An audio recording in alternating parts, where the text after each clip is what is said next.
So how did you spend your last birthday? For Aaron Nola, he spent it today giving out his own T-shirts. That's right, the folks at IBEW Local 98 provided the giveaway for today. It was an Aaron Nola T-shirt, and some of the fans got a chance to even see the Phillies starting pitcher.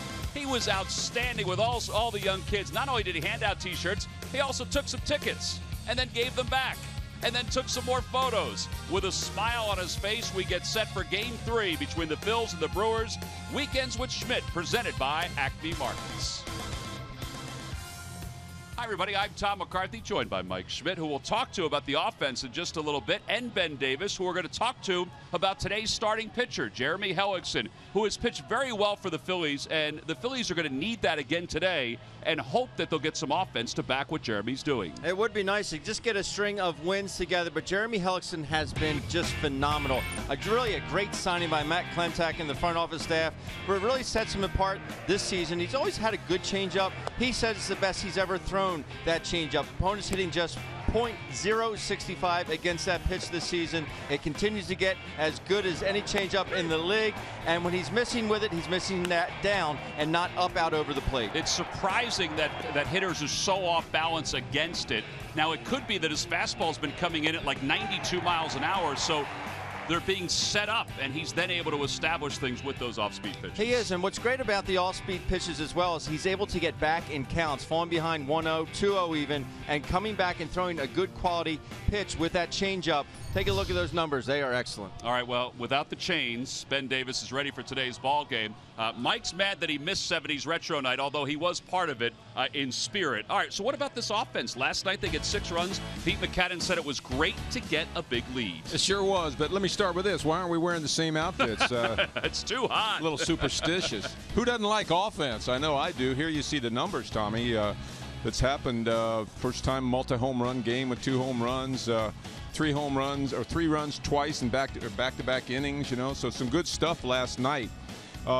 I wish I had an answer for you. You can write a book on how offense is created in baseball, and the most important thing, of course, is consistency, and we're wondering if the Phils can maintain some consistency now. You know, you all play golf, you played basketball. When you make a shot early in the game or when you make a putt early in the round, kind of loosens you up, makes you feel good. You start believing the ball's going to go in the hole. You start believing the ball's going to go in the hoop. These guys maybe now will start believing when they go to home plate, the ball's going to fall in. The ground ball's going to find a hole. They're going to get hits. They're going to score runs. Just a whole new mindset. It's nothing more than momentum, relaxing, and hopefully today will be the second game in a row where they can do that. All right, we'll see if the Phillies can. Pete Macadam has shaken up his lineup a little bit one more time, and we'll see if the guys that are in there today can provide the spark offensively. Junior Guerra will make the start for the Milwaukee Brewers. Phillies have never seen him. He is a converted catcher. We'll tell you about that story throughout today's telecast. And Jeremy Hellickson making his 12th start of the season for the Phillies. It's a beautiful day in South Philadelphia. Time to take a stroll if you're a little leaguer or softball player around the ballpark. Lineups and first pitch when we return. Phillies baseball is brought to you by Xfinity. Xfinity X1 will change the way you experience TV. By Toyota. For great summer deals, visit your local Toyota dealer or buyatoyota.com. Toyota, let's go places. By Citizens Bank. The next time you have a question about money, don't keep it to yourself. Ask a citizen. And by Independence Blue Cross. Live fearless. Learn more at IBX.com.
One of the more consistent pitchers, not only for the Phillies, but in the National League through the month of May. And he's going to take the mound today for his first start here in June. Let's take a look at the Brewers lineup. It's brought to you by Xfinity. Xfinity X1 will change the way you experience TV. Jonathan Villar leads it off at short, then Aaron Hill and Ryan Braun. Jonathan Lucroy, the catcher, will bat fourth. Chris Carter fifth. Scooter Gennett will hit sixth. In the bottom third of Santana, Nieuwenhuis, and Junior Guerra. And they will face Jeremy Hellickson, the 29-year-olds, 4-3. ERA of 3.68. He did not get a decision in his last outing, despite the fact he pitched wonderful baseball for 7 innings. Through 79 pitches, was lifted from that game. Comes in with a 4-3 record and ERA of 3.68. Look at the scouting report for Jeremy Hellickson here. He's sitting right about 90 miles an hour. That changeup, which we discussed in the open, is so good. Hitters just hitting .065 against that pitch. Well, here is VR to lead it off, and the first pitch of the day is in there for a strike. We're underway. It's 0-1. Jonathan VR, former Philly prospect. That's a good sign. That was a upper level strike right there, a little above the waist. You don't see that called very often. Down the left field line, out of play, and quickly it's 0-2. Been impressed watching this series. VR, nice player, good actions, shortstop. Yeah, when he was at the Phillies organization, he was always in the backfields. I don't think any of us got a chance to see him on a consistent basis, and he was way thinner than he is now. He has filled out his frame. Change up low, and it's 1-2. I don't know if you heard our note last night, but he leads all of Major League Baseball in stolen bases. In the last 5 shortstops to do it include Frank Tavares, and Bert Campaneris. Fastball inside, 2-2. See, that's a pitch that keeps everybody, I want to say, concerned. That's why that changeup's so good, because he can command. I don't know, command. I'm using that word, command. That's okay. That hard fastball inside, man, that says a lot.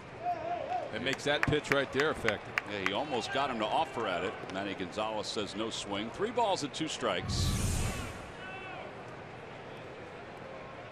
It is close, but he does hold up. VR is 4 for 19 against the Phillies with 2 home runs in this series. Fouls the fastball back, and it remains 3-2. These 2 teams have split the first 2 games. Brewers lineup has not changed as far as the participants go, but Aaron Hill is up to the number 2 spot. He was toward the bottom of the order in the first 2 games of this series. And that one's pulled deep to right field. He golfs it right on out of the ballpark. And VR, with his 3rd home run of the series, he gives the Brewers a 1-0 lead. Pretty impressive at bat right there to start a game off. We've seen him go down the line off the fair pole last night. We've seen him go dead center the other night off Jemar Gomez, and now he pulls one to right. Mark my word, there's going to be a place a little further down in the batting order for that young man eventually. Tries to get it inside, but lefties love that ball down and in. Ball's in, but it's down. Able to drop the head and golf it on out of here. So the Brewers take the early lead. Aaron Hill is now the batter, and Aaron takes a strike. That was a 7-pitch at bat for VR. And he's now 4 for 10 in this series, and 3 of the 4 hits are home runs. Aaron Hill, 273, 6 homers and 21 runs batted in. Inside, 1 ball, 1 strike. Speed, power, defense. We might have ourselves a 5-tool player in VR. Yeah, for so many years, we've talked about all these trades the Phillies have made that not many of them have come back and haunt them. Ground ball to shortstop. Galvis is up with it and 1 away. But VR and maybe even Domingo Santana, these are evolving ball players that used to be in the Phil's system. But the players that they got back also helped them win some divisions at the time. Time now for our Nissan keys to today's ball game. I'll go first. Simple. Just build on yesterday. Got a streak. You got 1. Now let's get 2. Just don't look too far ahead. Relax. Realize how easy it was last night. Mine was don't change.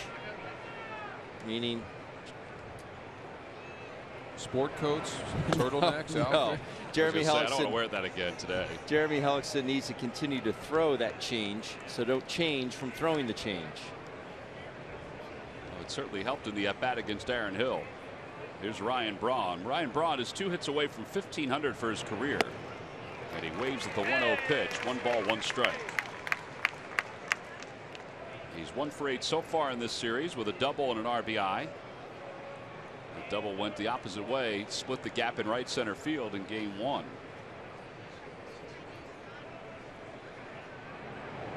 There you go, Ben. He throws the change, and it's 1-2. It's the same arm action. I was just going to say, I was thinking the same thing. That's why you see a lot of wild swings. Everything must look like a fastball in the strike zone, coming out of his hand. And that's what you read as a hitter. You know, you read arm slot, you read level, the height of the ball coming out of the pitcher's hand.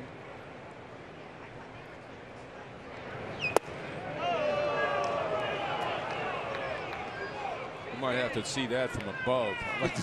I'd like to see from where that crossed home plate. Well, the percentage of pitches so far this year for Hellickson. Take a look. Just a bit inside. See, it was inside, just like I thought. C.B. Buckner is right on the nose with that one. A little tapper foul. See, what Braun does is very good. Makes him one of the things that makes him a really good hitter is 2-strike count right there. He chased that ball down with his eyes. You see, I mean, there was no eyes kind of looking up out at center field when he swung that bat. He actually just poked at it to try and spoil it so he could live for another pitch. His bat does stay in the zone. It stays on plane for such a very flat bat.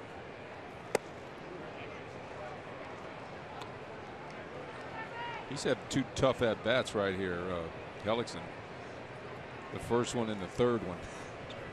It's partly why his pitch count is up to 16 already here in the first.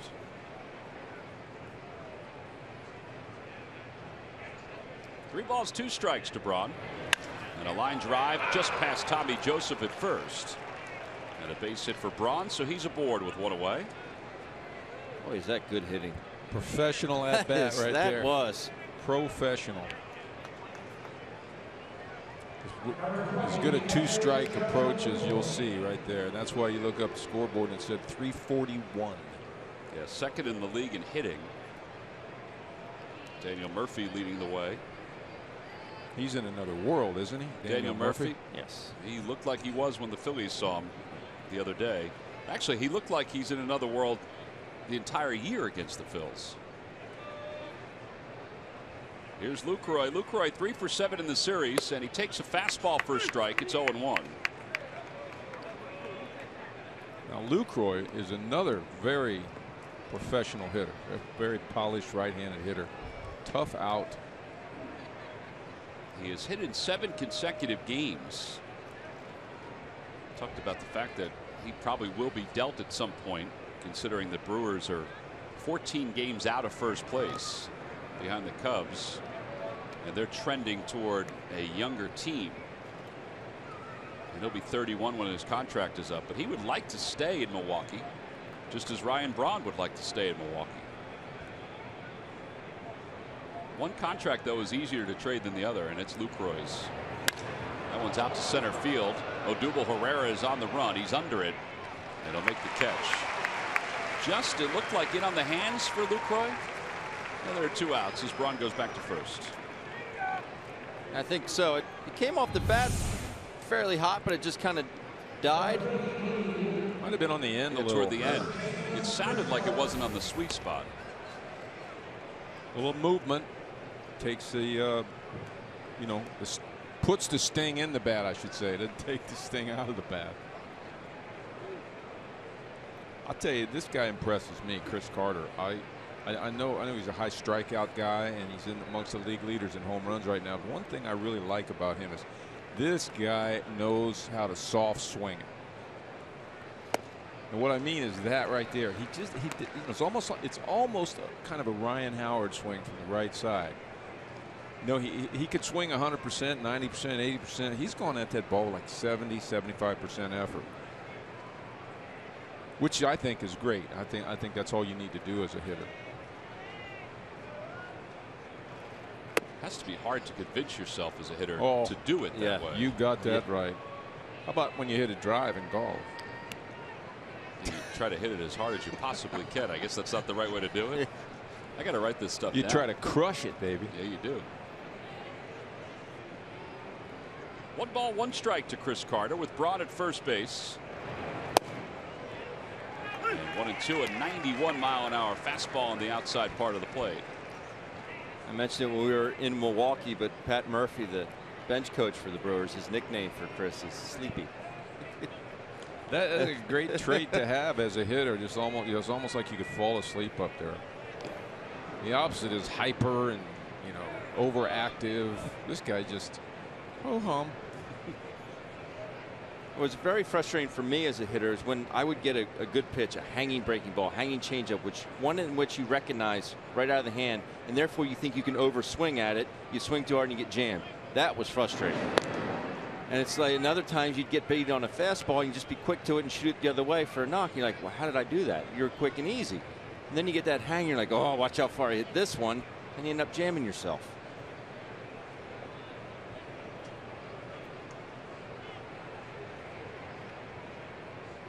One ball, 2 strikes to Carter. Runner goes, pitches dribbled right in front of the plate. Carlos Ruiz has it, and the side is retired. Brewers do strike first. They get the leadoff home run from Jonathan Villar. It's his second one of his career. We'll go to the bottom of the first. Milwaukee 1 and the Phillies coming up.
They'll see Junior Guerra for the first time. Let's take a look at the Phillies lineup. It's brought to you by Xfinity.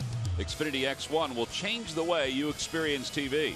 Herrera, Galvis, and Franco, followed by Tommy Joseph, Cody Ashe, and Tyler Goodell. In the bottom third, Cesar Hernandez at second base. Carlos Ruiz batting 8th, a spot he is familiar with.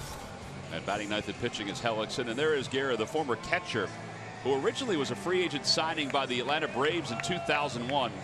Was actually out of baseball, organized baseball, from 2009 to 2014. But those are not pedestrian numbers right there. They're decent numbers. They're very good, and it's nice to see a great story like that make his way back to the big leagues. 3-pitch pitcher, sit about 93, but the split change is really the pitch that sets him apart. He's got a very, very good one. Well, he will face his Winter League teammate, his winter ball teammate in Venezuela, Odubel Herrera, who is 0 for 5 with 3 walks in this series. So we have somebody close by that knows about being a catcher and then a pitcher. That's right. Yeah. I wonder where he is. See, Ben, if you had come up with the split change, everything would have been fine. Yeah. at the knees. 1 ball, 1 strike. There is some truth, though. I mean, you were a catcher, and when you threw in the mid-90s. This guy has a pretty good heater. Yeah.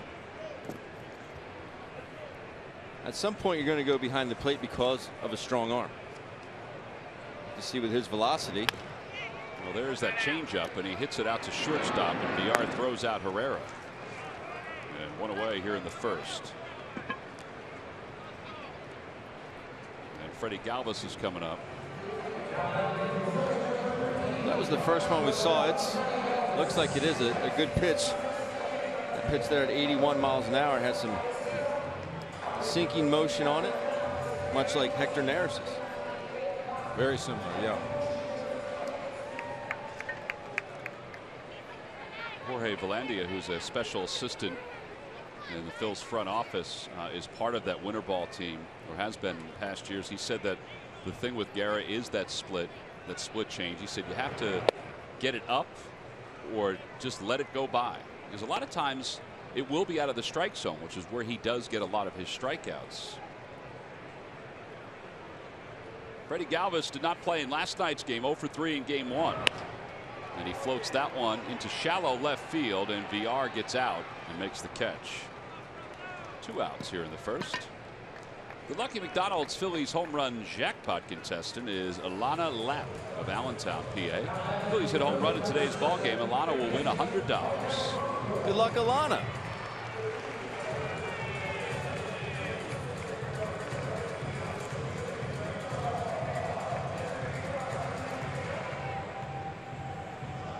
Here's Michael Franco. Franco does have a home run in this series. His at-bats have seemed better in this series. They're going to work him away to start it off, and instead it's down low, 95 on that fastball.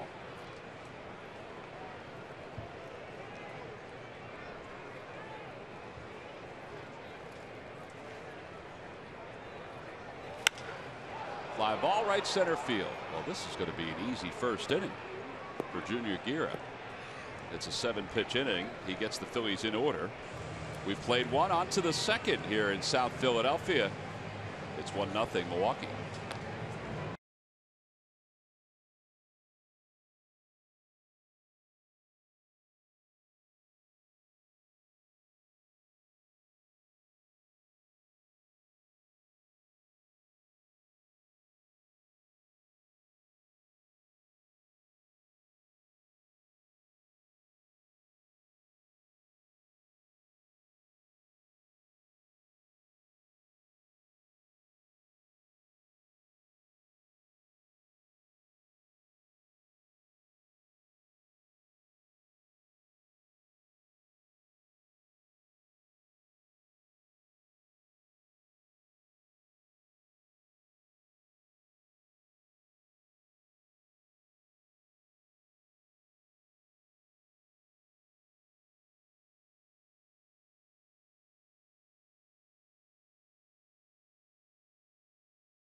The Phillies begin a 2-game series against the Toronto Blue Jays. Both games are at 7:05 on Thursday the 16th. MLB Network tote bag free to all fans coming to the ballpark. Tickets can be purchased by going to Phillies.com.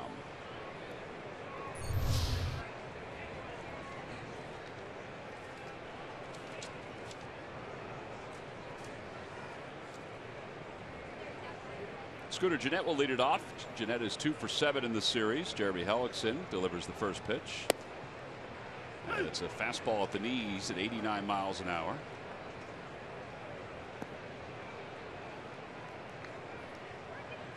Jeanette, 227, 4 homers and 7 runs batted in. He's batted second the first 2 games of this series.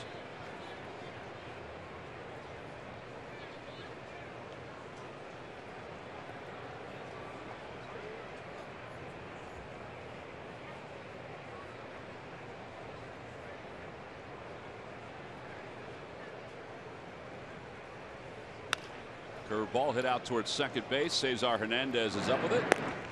Pretty good pitch to get him out front and get the out.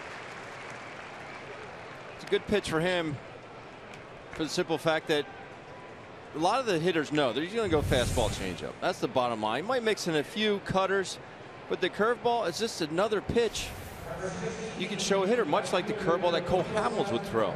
Cole Hamels was predominantly fastball changeup. And then he started mixing a few more hooks and get some swings at it. Yeah, well, I believe most of the time the hitters get themselves out. Now, obviously, he has to throw the pitch, the change of speeds, and all that to allow the. In other words, he had a kind of a fastball approach at a curveball. Would you call it a good curveball? I wouldn't. It was hanging up right in the middle of the plate. Belt high, right? Yeah. However, it is a curveball, which means the possibility of him being a little out front is there. But I don't know that that isn't more bad hitting than it is good pitching. First of all, why swing at it? Well, if you let's say if it was an accomplished hitter that swung at it, a guy that could square it up, would it go? No, I'm just saying. I mean, I made it 2,000 outs on that kind of a pitch. Don't get me wrong. I'm talking from experience. Scooter Gennett, who was your 2-hole hitter, is now your 6-hole hitter. Yes. 6-hole hitter because he's trying to pull that curveball right in the middle of the plate and rolling it over to the second baseman. 1-2 pitch to Santana's take it outside. It's 2 balls and 2 strikes.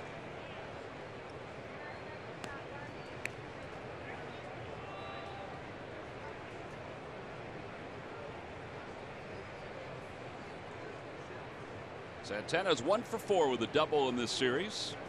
5 for 15 against the Phillies this year. And it's low, 3-2. He'll be followed by Kirk Neuenhuis, who is starting his 3rd straight game.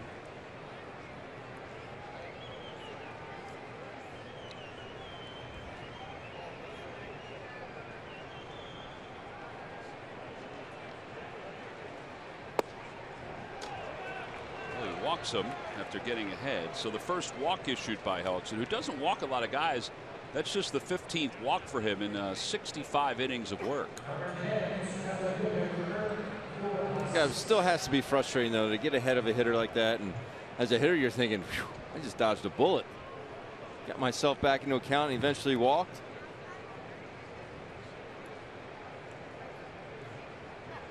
Do pitchers still try to hit corners and 3-2 counts? Yes. I'll tell you, if they do, they're gonna walk one every now and then. Yeah. Such a great point, though. Great point. Especially a guy with movement. Like Jeremy has good movement on his sinker. A couple times that happened, I just, you get fed up with it. You go out to the mound and say, I'm going to sit up down the middle. Absolutely. Throw it down the middle. Let the movement of your sinker get this guy out. Right. You're the one that went to 3-2 with this dude after being 0-2. Now you got to throw it down the middle. I think that Brewers have a nice lineup, don't they? I mean, there's certain pieces of it, yes. As it goes down toward the bottom. A little heavy laden with right-handed hitters right there in the middle. Till you get to Gennett, but I mean, it's a pretty good lineup.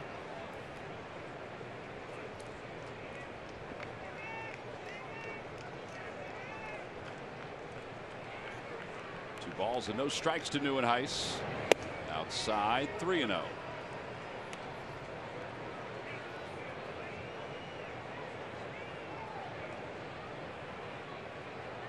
Do you try to hit a corner 3-0? No.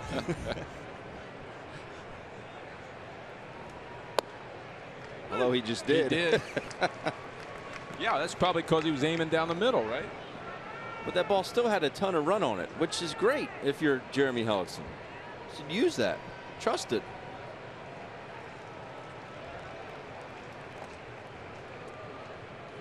Yeah, I always equate a lot of things to golf. If you aim at that trap out there, you won't hit it. I don't know. I seem to always hit it. Well, why don't you always aim at the green? You don't always hit it? No. 3 balls and 1 strike to do it, Heiss. And up and away, ball 4. So back-to-back walks. And that brings the pitcher up to the plate, who is 1 for 10 with 4 strikeouts so far.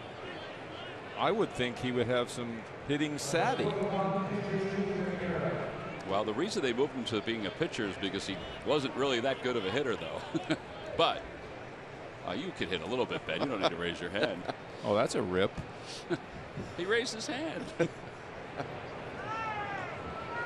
Corners pinch in, and the ball is bunted in the air and back into the screen. So it's no balls and 1 strike.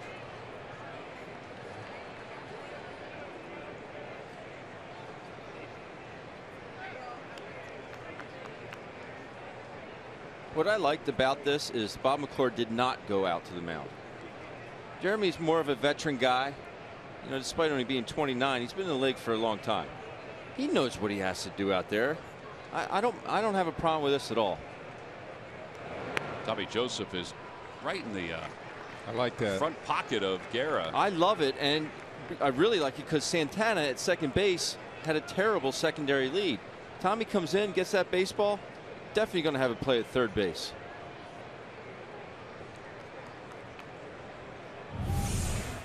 That's Santana out there at second base. I mean, he's not really. Look, he gets there, he stops. Why would you stop? You have to keep your momentum going.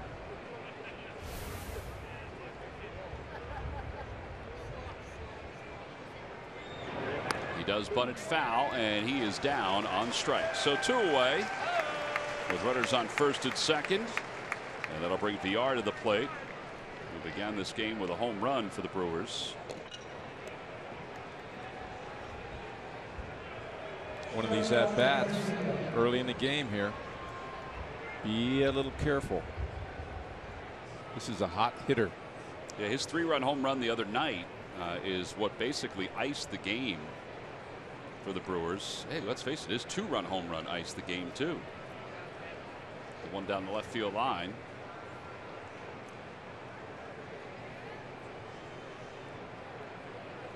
He has been on base 49 of the 54 games he has played. He was the Brewers player of the month for the month of May offensively. He had 355. And a fastball for strike one. It's 0-1.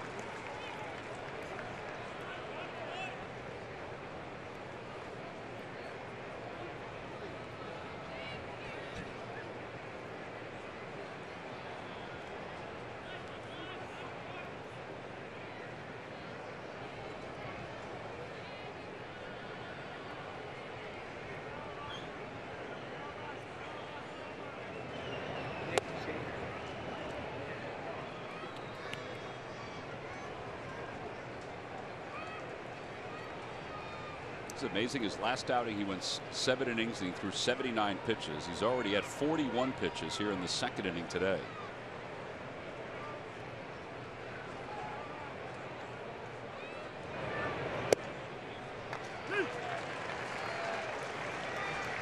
The old backdoor curveball. Now that, to me, that was a good one. That was a little different than the ball that Jeanette rolled over to second base.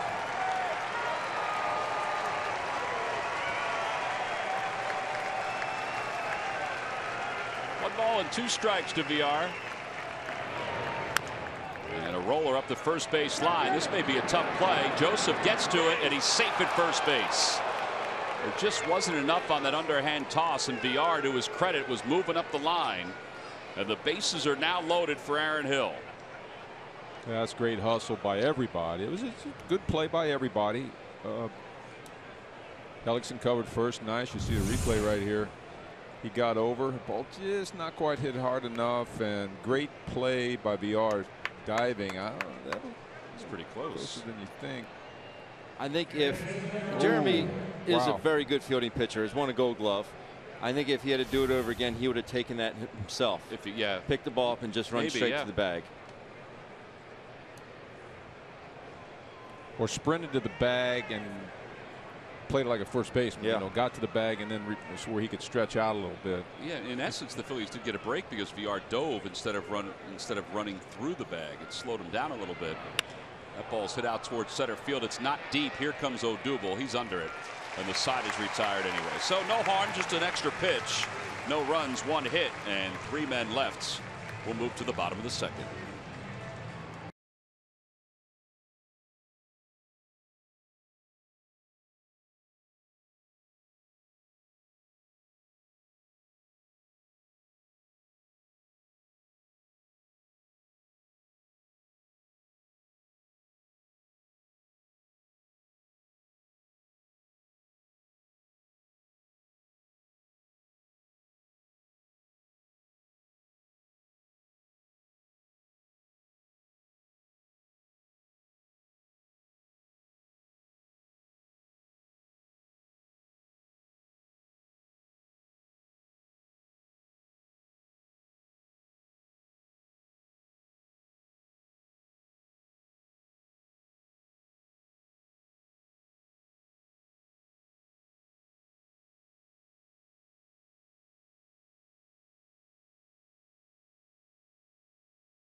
Stay up to the moment at any moment with live game video highlights, StatCast, news, and more. Download MLB.com at Bat, the #1 app for live baseball on your phone and tablet. Along with Mike Schmidt, Ben Davis, Greg Murphy, I'm Tom McCarthy. We go to the bottom of the second here in South Philadelphia, where the Phillies trail at 1-0. Junior Guerra will face Tommy Joseph, Cody Ashe, and Tyler Goodell. Both of these players, Guerra and Tommy Joseph, are part of what makes baseball so great, makes sports so great. You know, neither one of these guys a couple years ago were thought to be major league prospects anymore. Tommy, because of the concussions, he was a catcher and one of the top catchers in minor league baseball for a long time, particularly when the Phillies acquired him from the Giants. And because of the concussions, he couldn't catch anymore and didn't really have a position, was taken off the 40-man. And Guerra, well, Guerra had been out of organized baseball from 2009 to 2014 as he learned how to pitch, basically, in all these different countries, in Spain, in Italy, in Venezuela, in Mexico. And now here both of them are in 2016 playing in a Major League Baseball game. And in reality, both of them are thriving. Great story. Both of them chased their dream, wouldn't give it up. Great perseverance. Reinvented themselves. I believe in that. A little low, and it's 3-1. Yeah, that's it. I mean, they basically reinvented themselves. Ben, you tried to do that, going from a catcher to a pitcher. I would think it's hard to try to reinvent yourself. It is, but as long as you believe you can do it, go ahead and chase that dream. Tommy Joseph hits it to straightaway center field. On the run is Neuenhuis. Back toward the wall. It is gone! Into the bushes. Home run number 4 for Tommy Joseph. And the Phillies have tied the ball game up at 1. Work yourself into a good count. Get a 3-1 count. Don't try and do too much. If the ball's away, I'm not going to try and pull it. I'll go up top dead center. I thought a big key there was laying off that low fastball, getting the call, you know, getting the ball call. So go down and get this baseball. See, I love his approach. I always have. I always will. He's on balance. I don't know what Neuenhuis was trying to do there. He was looking for some birds. Makes a winner out of Alana Lapp of Allentown, Pennsylvania in the McDonald's home run jackpot. She has just won $100. Way to go, Alana. That is now 10 home runs for Joseph. 4 here, 6 in the minor leagues.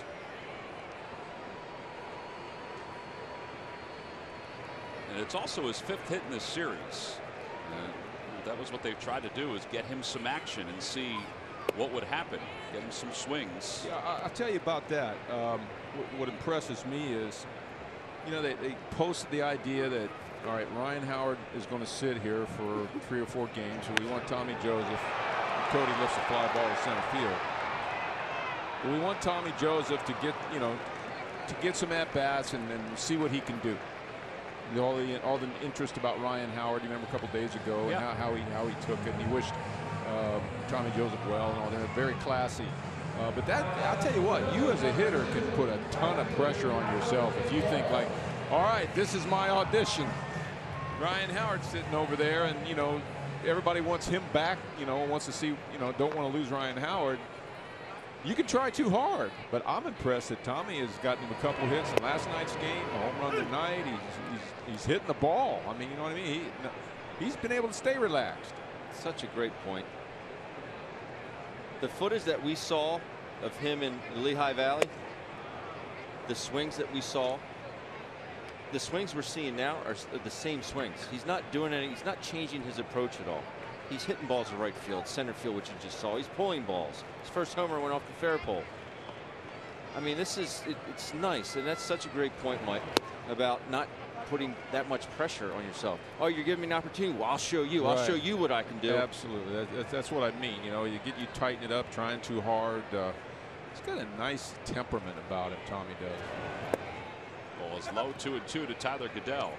His temperament is, you know, his personality is much like his poise in the batter's box. You know, he's a very easygoing guy.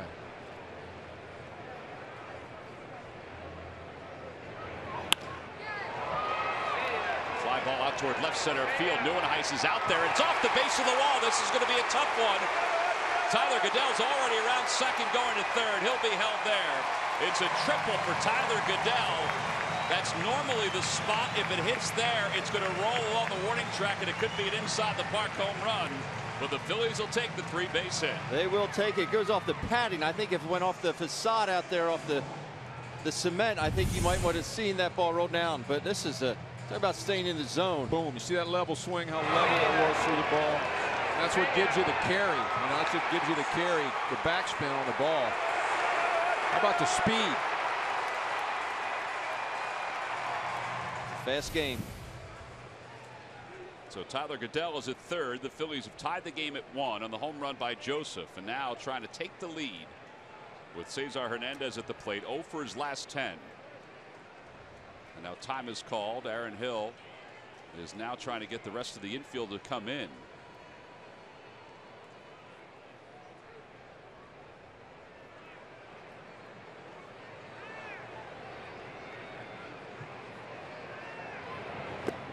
Dirt with that off-speed pitch. It's 0-1. Basically, the hitter in this position just has to take the rollover ground ball out of the at-bat, right?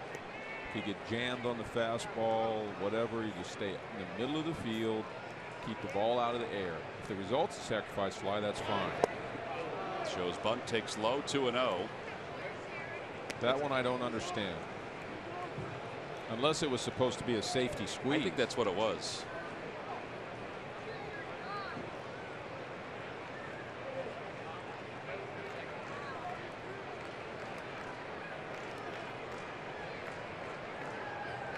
It's the little base hit right here. Get this RBI, do a world of good for Cesar. Yes, it would. And by the way, there's nothing wrong with a walk. Let the next guy do it. It'd be a world of good for Carlos to drive him in too. Yes, it would. Yes. To end an 0 for 21 stretch. 3 balls, no strikes.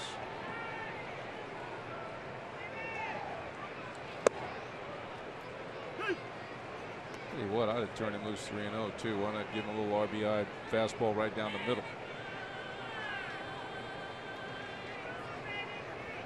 But you get it 3-1 just as well.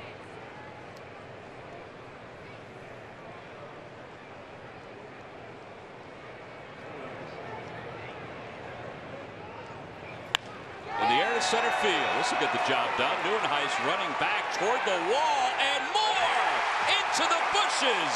A 2-run home run for Cesar Hernandez to straightaway center field. It's a 3-1 ball game. It's a little ballpark. What do you think? What is that? 401 out there? Well, that'll do everybody a world of good. I think great hitting. Great hitting. 3-1 count. You hang it, I bang it. Right, got them both in.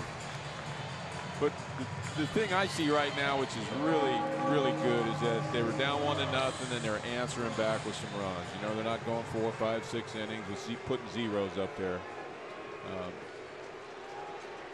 Joseph's home run got him going. The triple, boom, another home run. They're riding the wave, riding yesterday's wave. Look where these hits are going, too. Straight away. Straight away. Not trying to do too much, not getting out in front of balls. Well, it's the first home run for Cesar since May 30th of last year. He has one of the longest droughts among active players in Major League Baseball that just came to a close with that home run.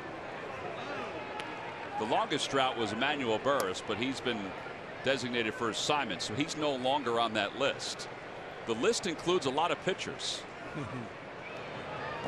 Outside, 1 ball, 2 strikes.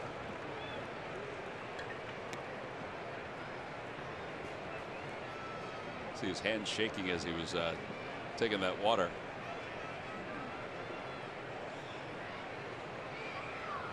Outside, 2-2 to Carlos. Good take right there. Ooh, that was close.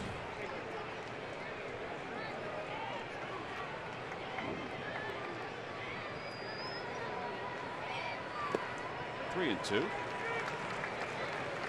Now this is part of what gives Carlos his charm of being in the 8th spot. He kind of understood this when he was the 8-hole hitter for so many years when the Phillies were winning divisions, because the pitcher's up next. 3-2 pitch to him, and he hits it the other way. He bloops it into right field, and Carlos ends an 0 for 21 stretch with a single the other way. It's like old home week, Merck, for Carlos Ruiz batting in the number 8 spots.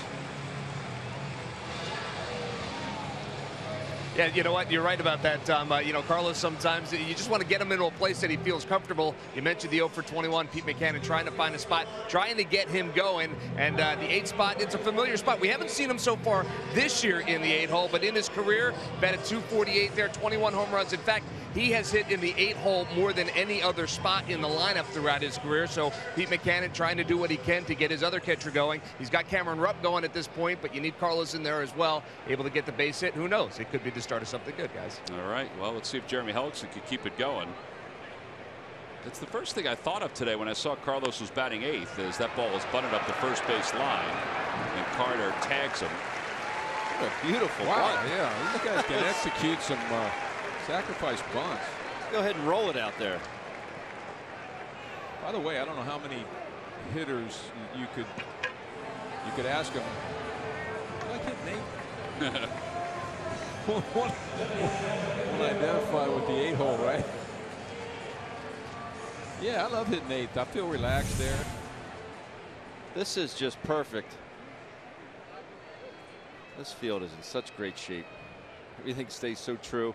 That was literally could not have rolled it out there any better.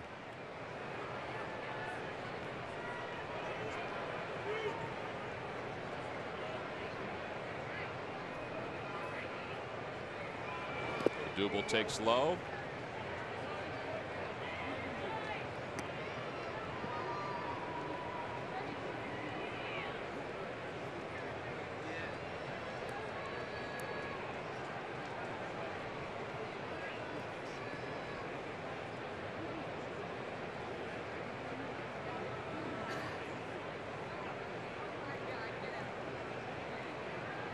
Pickoff play is on. The throw goes into center field, and Carlos will head to third.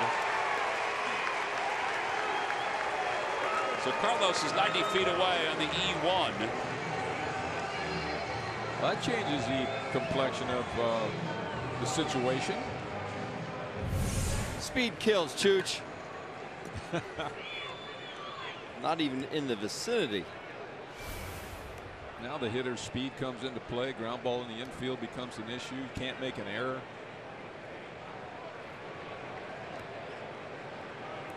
Score on a balk. Wouldn't put it past him.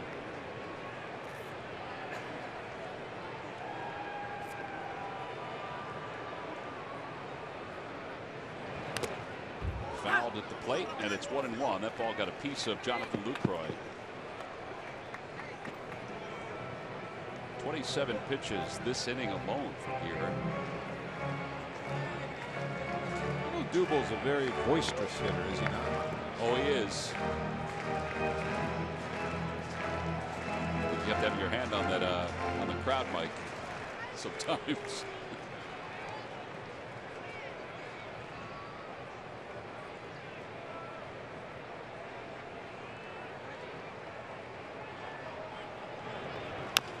To the right side, and Guerra is able to flag it down. And he touches first base ahead of Odubel Herrera, but the Phillies score 3. They get 2 home runs. The first run from Tommy Joseph, that one to center field. You kind of expect that. How about Cesar Hernandez? It's been more than a year since his last home run. This one to center field. A 2-run shot. It's 3-1. Phillies on top.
Costume visiting Children's Hospital here in Philadelphia. They played a game of Hangman, and every time there was an incorrect letter that was chosen, Jeremy had to dress up in the costume of the kid's choice.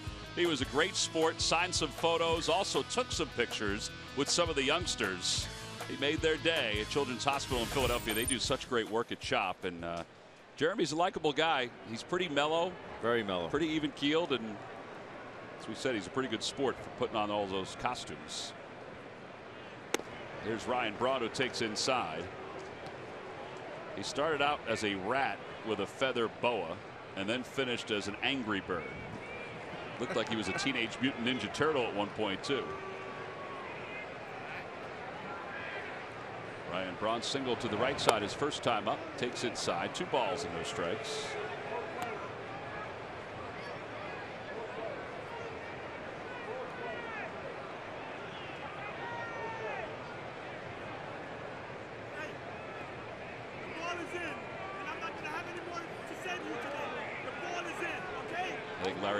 Getting on CB Buckner a bit. Well, I hear you. I'd be yelling at him too. If they could see the monitor, they'd really be yelling at him.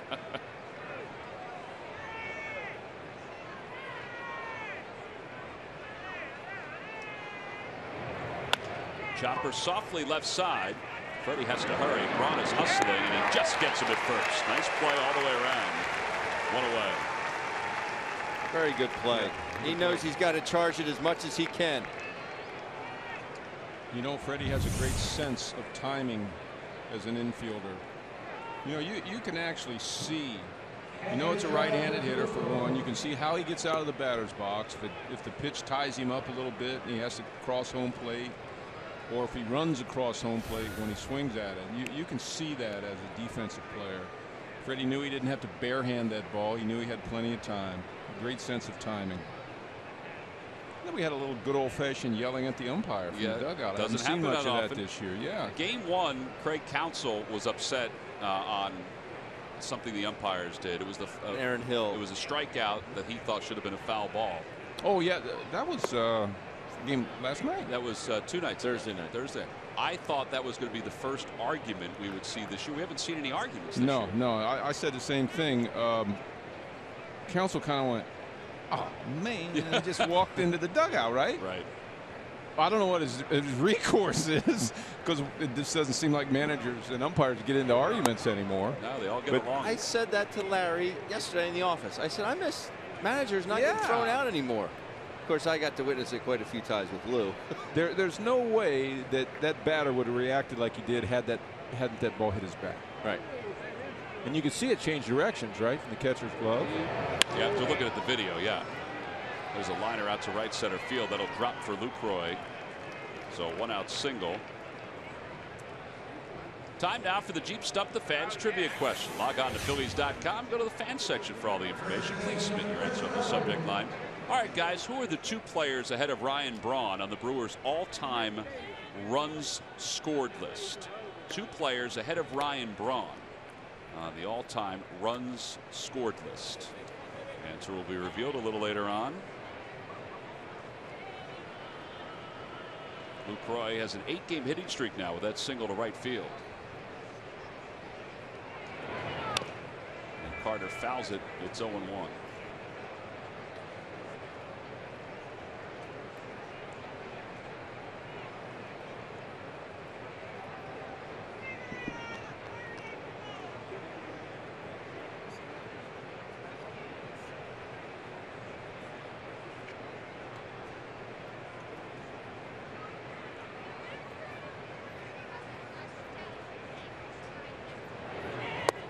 Off-speed pitch, 0-2.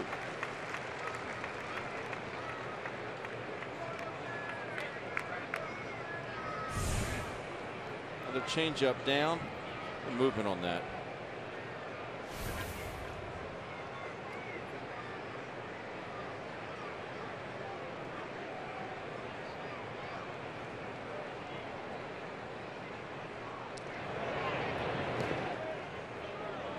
And he's the best at that. We got 2 catchers. We got 2 catchers that can flat block balls, can't they? When Chooch does it, the ball doesn't go anywhere. It's hard to tell yourself to exhale, because if you tighten up, the ball's going to ricochet. It's like hitting a sponge or something. And then he gets to his feet so quickly, it just goes right out in front of him.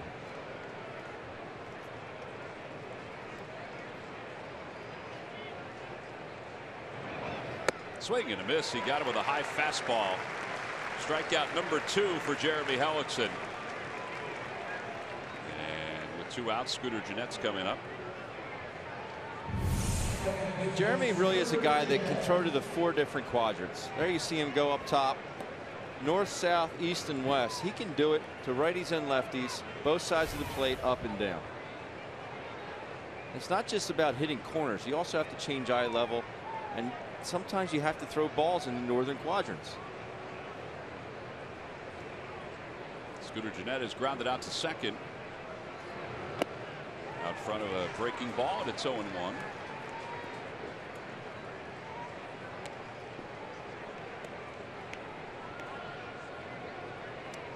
Well, my buddy here's tapping me on the shoulder saying, why? I think you meant, why are you swinging? Yeah. I mean, are you looking for a first pitch breaking ball there? Why? The game's so easy up here, isn't it? Well, maybe it looks like a heater right down the middle out of his hand. I don't know. I'm up here where it looks pretty easy, like you say. Well, my old theory was spit on anything off speed until you get 2 strikes. Yeah. Unless you just can't you can't help yourself from swinging at it. I think that's one of the issues, one of the problems with hitting nowadays. I think hitters think they can hit everything. Runner goes. 0-2 is in the dirt, and Ruiz can't get a grip on it. So a stolen base for Lucroy, his second of the year. I don't think Chooch is going to be able to do anything anyway. Ball in the dirt. Lucroy had a tremendous jump.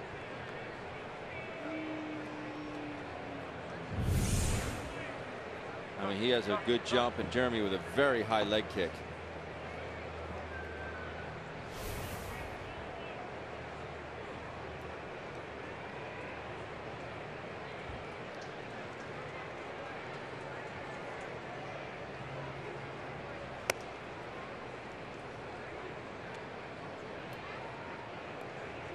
So now if you're a hitter right now, you're going, that was just a showpiece fastball, right? So I'm looking for that off-speed pitch right now, and I'm going to smoke it.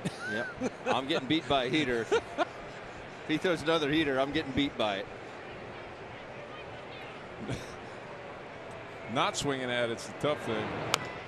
Over to first base, Tommy Joseph will scoop it up, and Jeanette is retired. He does get something soft to finish up the third. No runs, one hit, one man left in scoring position.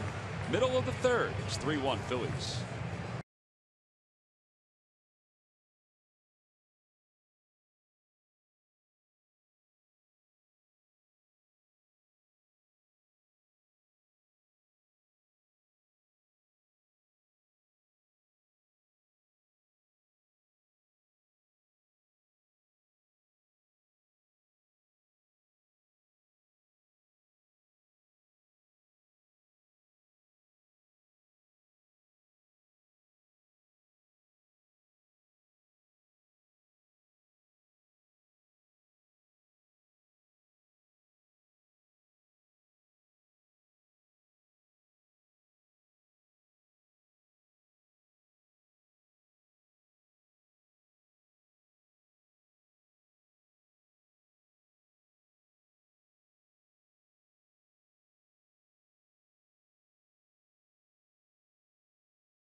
By your Delaware Valley Honda dealers. Heard of your local Del Val Honda dealer. Visit DelValHondaDealers.com. By Jefferson. Call 800-JEF now or visit jefferson.edu. And by the Pennsylvania Lottery's new instant game, $100,000 home makeover. Players must be 18 or over. Please play responsibly. Bottom of the third, 3-1 Phillies on top. Freddie Galvis will lead it off. It'll be Galvis, Franco, and Tommy Joseph. Galvis popped out to shortstop his first time up. So he's 0 for 1. Phillies scored all 3 runs in the second, and for the first time this year, they hit multi-home runs in 1 inning.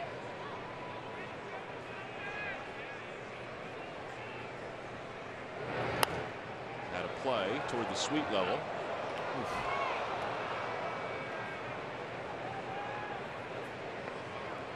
Freddie is 0 for his last 12. It just seemed like a week ago we were talking about how his swings have gotten better and he looks comfortable at the plate.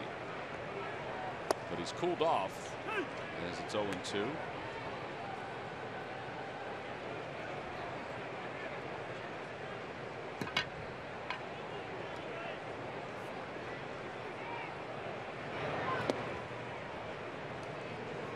Well, that had some movement on it. Well, that was the changeup. Now it's a split change. Right. He doesn't throw it the same way as Hector Neris, which is more of a fork ball. His is more of a split finger. It's not as deep. The ball's not held as deep into the V of his fingers. Hector's is like an old school fork ball almost. Who had one of the better fork balls or splits that you ever faced, Mike?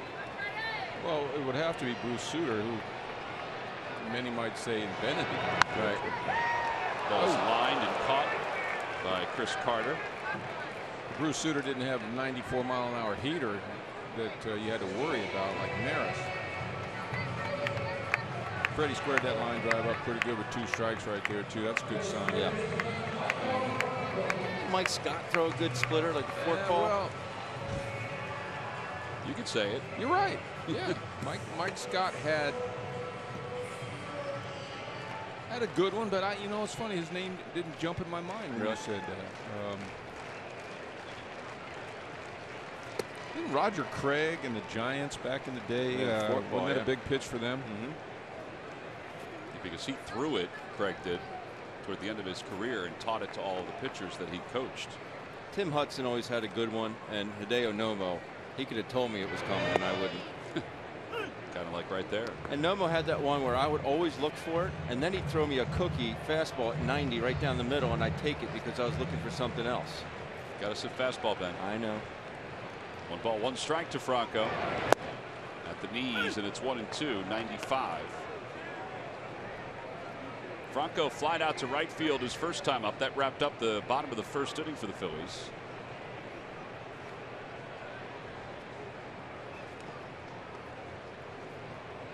It's a good take. You can tell when a guy's swinging good when he's confident. He doesn't even offer at something like that. And when you're jumping at the ball and you're over anxious, you start everything too early and you check swing. Next thing you know, that pitch there gets a check swing and you strike out.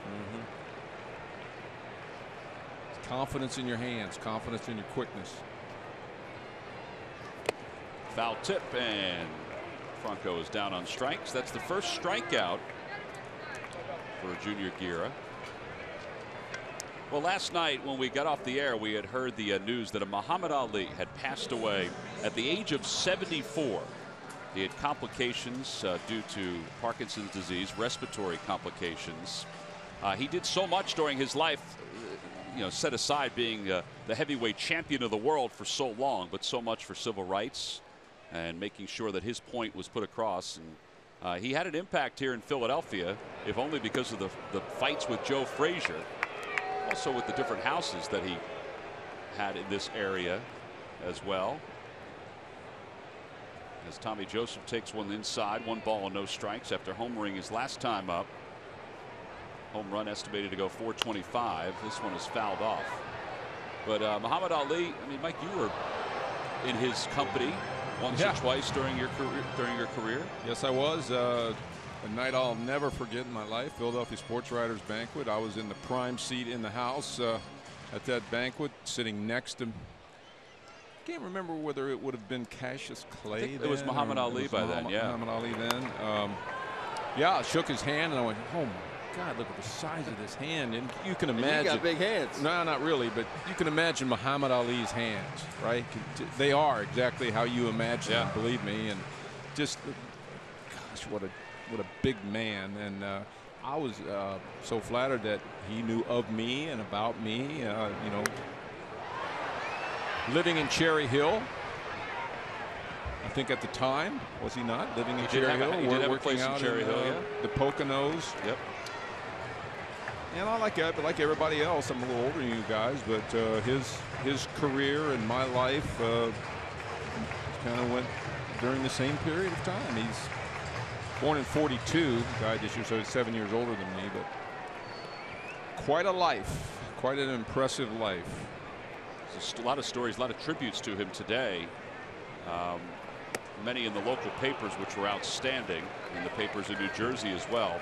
There was one point where people said that Nelson Mandela had a photo of Muhammad Ali on his desk at all times because he felt like he was such an inspiration. Wow. We go to the 4th. The Phillies on top, 3-1.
quality, and their Jet Intelligent toner cartridges print up to 1/3 more pages.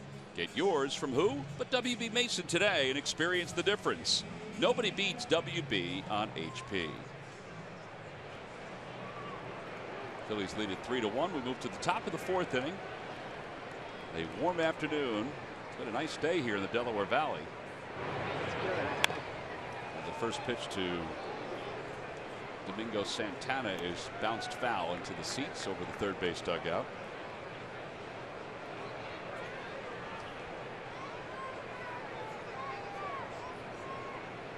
Santana walked his first time up. On the inside corner, it's 0-2. See, Larry. I was going to say Larry Bowe's opened that strike zone a little bit. Larry Bowe's in the dugout saying, yeah, that's a strike. That's what I'm talking about. Yeah. It's amazing how Hellickson's windup mirrors Martinez. What's Pedro? No. Dennis Martinez. Yeah. El Presidente? Yeah. There I go again. I knew the last name. I couldn't think of the first name. Talk about a big curveball. You know how he right there. How he kind of tucks that leg down a little bit. That ball is hit out toward left center. It'll drop in front of Cody Ashley for a base hit. So leadoff single for Santana. Father's Day is right around the corner in Major League Baseball again, putting dads and prostate cancer in the forefront. And for more on that, here's Greg Murphy. Yeah, Tom, as the calendar turns to June, Major League Baseball always doing their part and looking forward towards Father's Day and prostate cancer awareness. And we're very happy to welcome in Joe Torre and Michael Milken, who have traveled all over the country over the last decade or so to kind of raise awareness. And Joe, we'll start with you because this is ballpark number 3 as you get this month started. But it's all going to culminate with Father's Day and a lot of money being raised for research.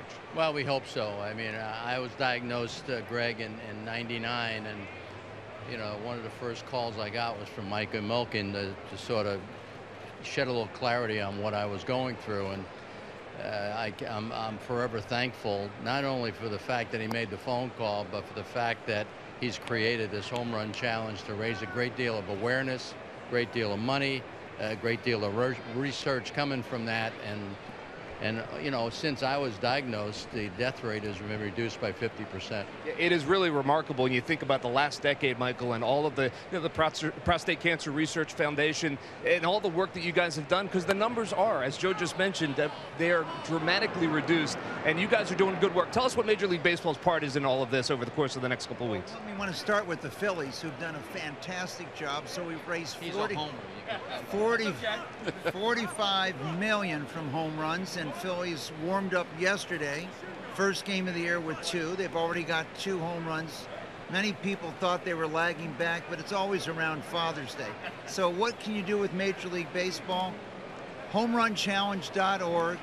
Send in a 1 to 2 paragraph write-up of your first game that you went to, your first ball game.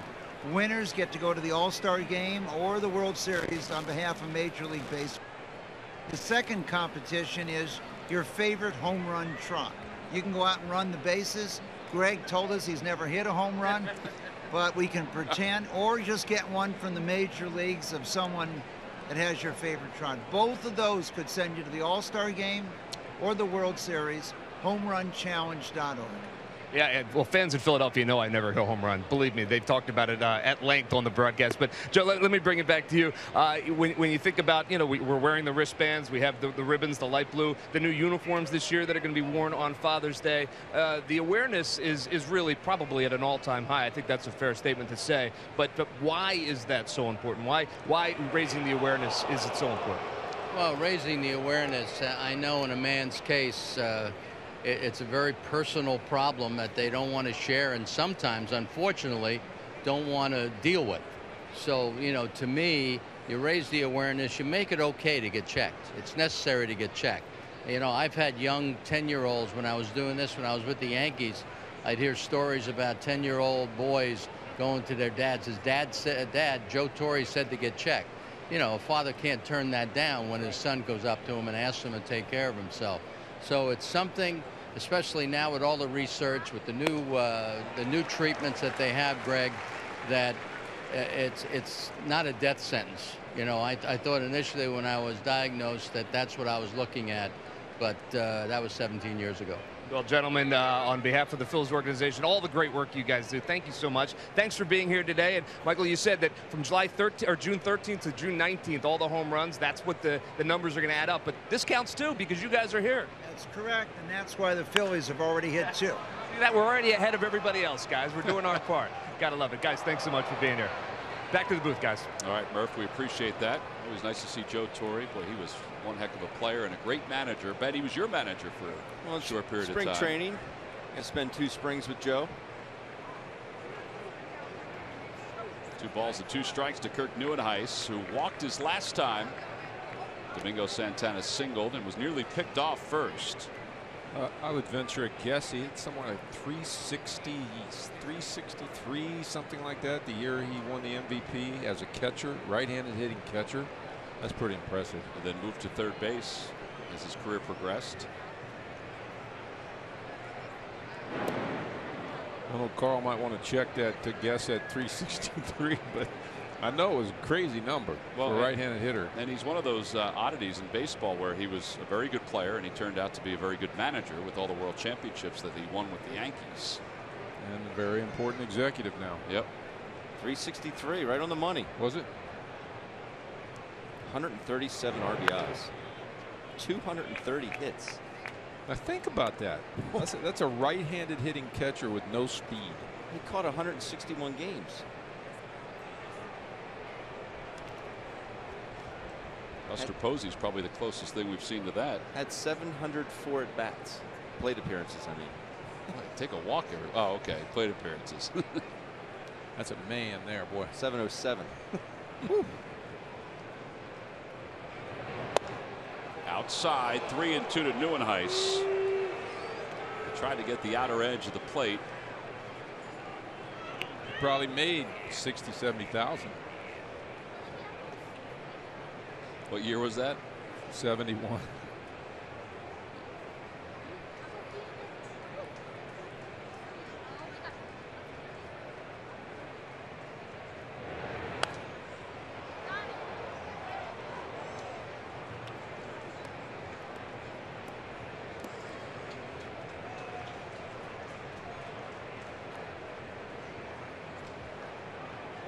Seems like Neuenhuis has been up there for a half hour. That old pitch count's going up, isn't it? 71 pitches, top of the 4th.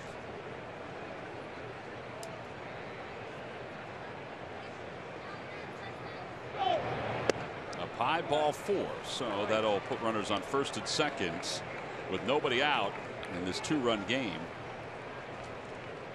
Catch an interview with Temple football coach Matt Rule, plus Doug Peterson comments on the final week of Eagles OTAs. Watch a special Phillies Sports Talk, the Rewind edition, following Phillies postgame live today, right here on CSN.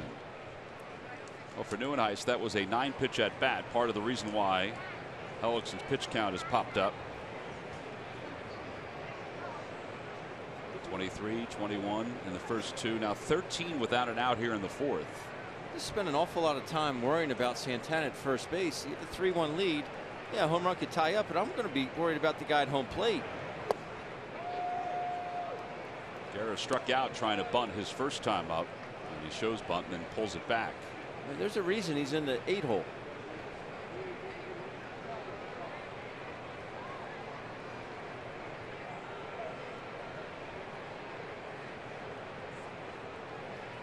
One ball, no strikes to Guerra. And he bunts it in the air past Jeremy Hellickson. They'll still get the out at first. And the sacrifice is successful. That's a good play. Hellickson reacted very well to that ball that got by him. Very easily could have turned into an infield single. But he did the job. But we got the out. That's the important thing. Now we got an issue of their best hitter right here, or their very tough hitter right now. He's 2 for 2 in the game. That was a tough play. He made it look relatively easy. So many things could have happened on that. It could have been turned out to be an infield hit, but the guy at third could have easily come home if it kept on going. Exactly, and so a lot of pitchers will panic in that situation, not have a sense of timing, like we talked about earlier in the game with Freddie, and he's got a nice sense of timing as a defensive player as well. VR takes a changeup upstairs. It's 1-0.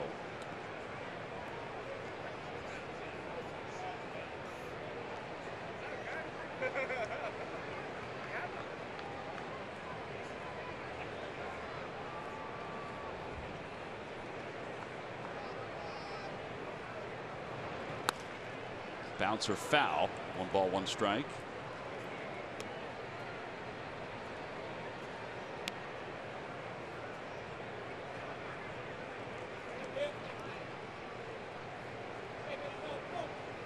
VR is 2 for 2. He's got a home run and an infield hit.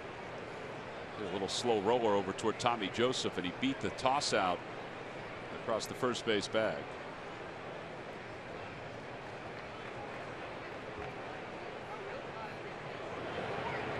Inside, 2-1. Well, maybe he'll try to get him with the backdoor breaking ball or the changeup here to get him to ground one. Well, I think he's trying like heck to pitch around him, but I don't think VR wants to let him pitch around him. He's an aggressive hitter.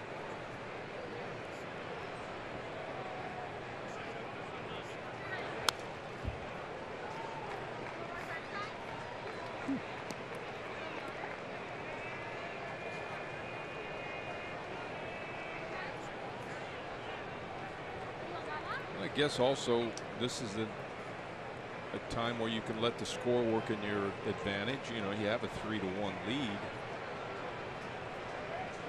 I guess there's no reason not to make this guy hit the ball. A little low, and it's 3-2. He doesn't have the same command today of the changeup that he had in the game against the Nationals when he went 7 innings and threw 79 pitches. He's at 79 with nobody out, or with 1 man down here in the 4th. With 5 full counts. There's leadoff. And there's a looper out toward right field, and it's going to drop in front of Goodell. 1 run will score. And the runner holds at third, so it's a 3-2 ball game. And VR is 3 for 3 with 2 RBIs. In the 4th inning. Yeah, 5 runs may not do it today for the combined total. Gets that changeup down. Good piece of hitting. Good 2-strike hitting, you know, not didn't roll it over, just kind of stuck the bat out, knew if he put it in play to the outfield, a run would score. Bob McClure heading out to the mound.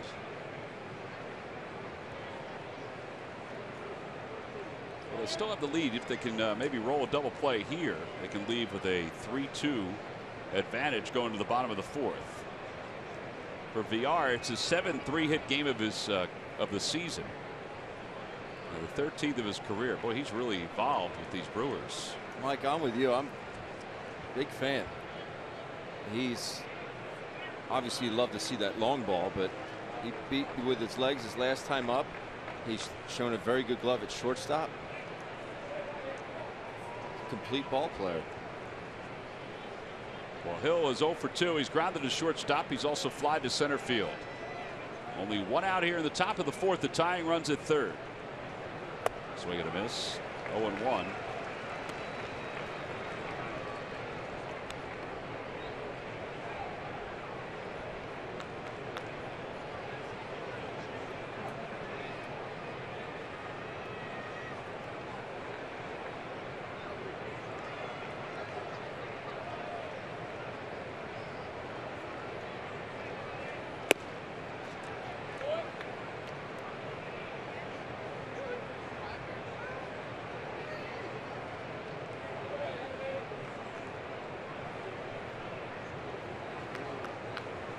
Definitely have a good combination there with Hellickson's movement on his fastball, his changeup, his curveball. Right-handed hitter. Good double play opportunity. And a toss over to first. And just back is VR. Tommy Joseph not signaling to get on the phone Larry, so he must have got back in. Boy, I tell you, I don't know how he got back in last night on that one. Was it last night that he had that real close first one? night? Yeah, the first night. Had a lot of close plays. Yeah, that was easy. I think his hand was in there. That's what Joseph saw.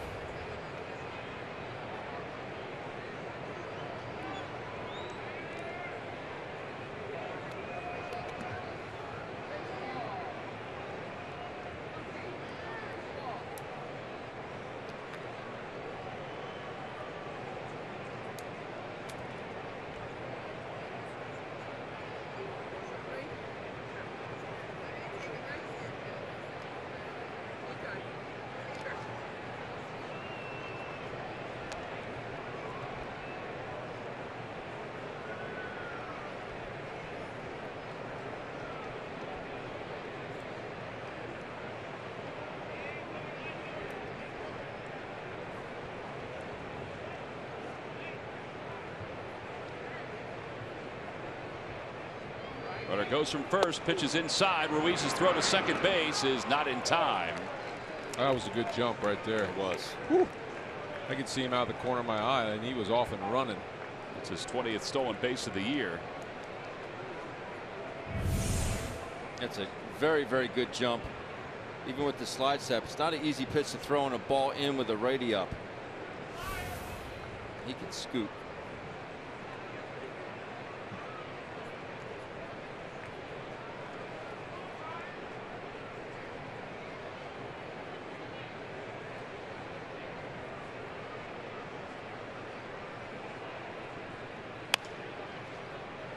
Evened up 2-2.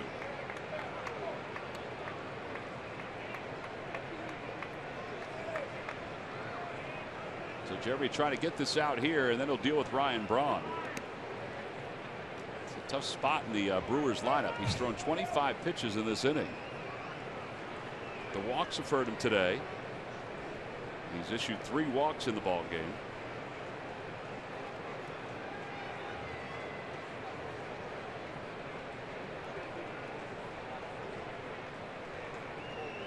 Swing and a miss. He got it with the off-speed pitch. Third strikeout for Hellickson. Boy, that's a big one right there. Now what do you do? Well, do you deal with Braun or Lucroy? Pick your poison. It really is pick your poison right now, but there's that changeup. It's a ball, but Aaron Hill goes after it. I'll tell you, my gut tells me you're doing nothing wrong if you walk Braun right here. And I'm just and then face Lucroy. Yeah. What are you gonna do? Both have a hit today. Guy's hitting 350. He's 1 for 2 today. Inside 1-0. Must have a bad angle up here. That sure looked like a good pitch to me. C.B. Buckner said before, Mike, they're in.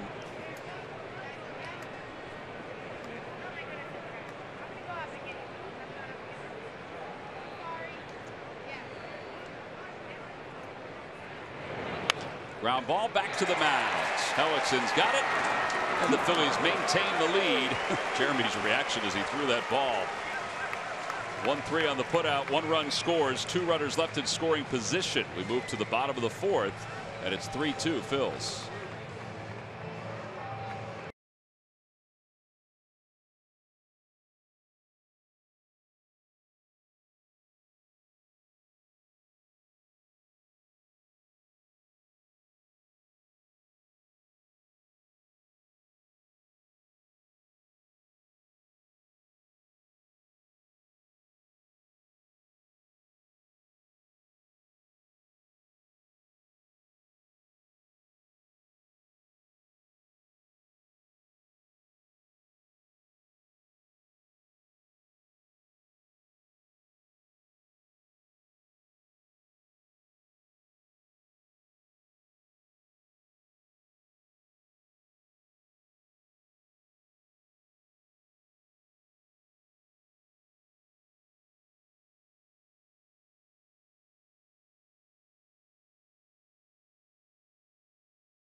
Visit buyatoyota.com to find your RAV4 today. Toyota, let's go places. Let's go Phils.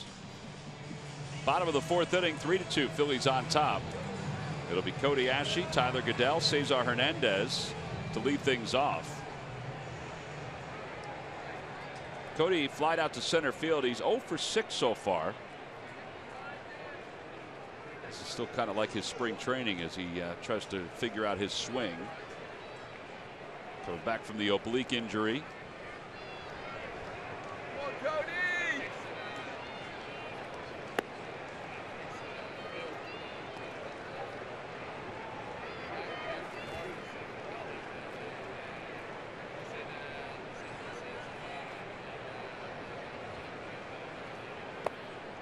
2 balls and no strikes. I mentioned that Guerra has pitched all over the country, all over the world, I should say.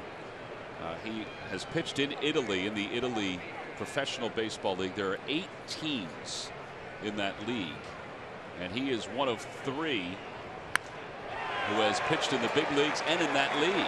He gives up an extra base hit to the base of the wall for Cody Asche, and Asche will pull into second with a leadoff double.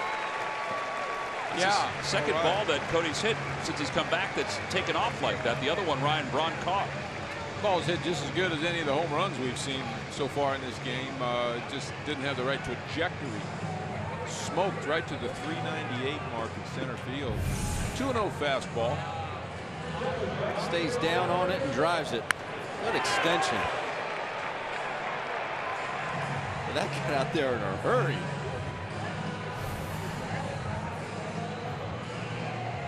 And now Goodell, who tripled his last time up.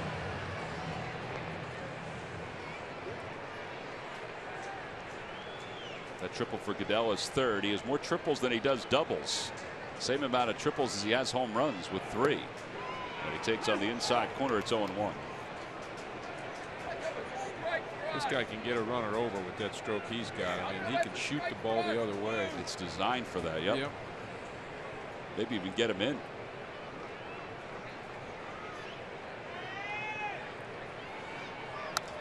Down the right field line. Got him over. Santana is getting under it. Cody Asche will tag and won't go.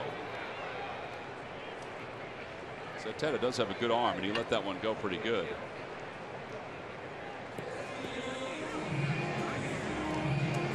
One away, and here's Cesar Hernandez, who homered his last time up.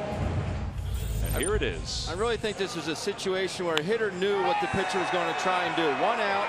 A right-handed hitter behind him, not fleet of foot, no offense, Chooch, but he got a 3-1 count, got a changeup up, and drove it out to center field. 550 plate appearances since his last home run.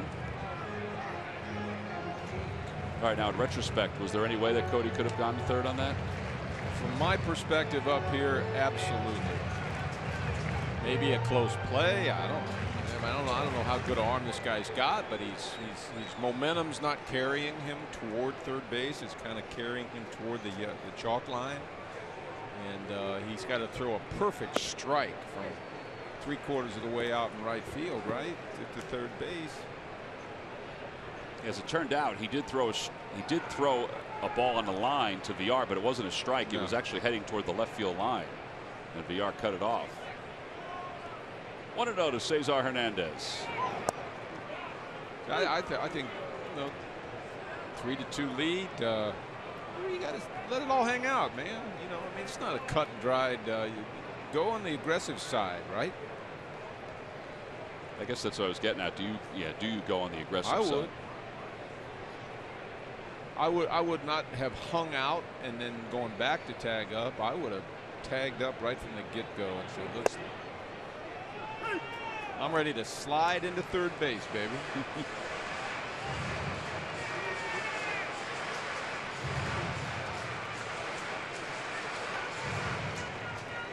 Now, no reflection on Cody. I wasn't watching. Maybe Juan Samuel was making that call.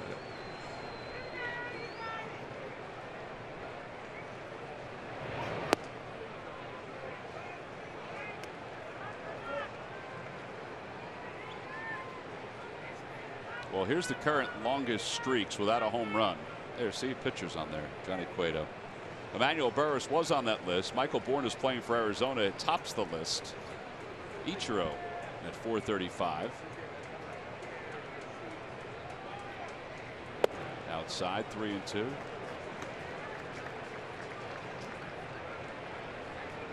Ruiz is on deck.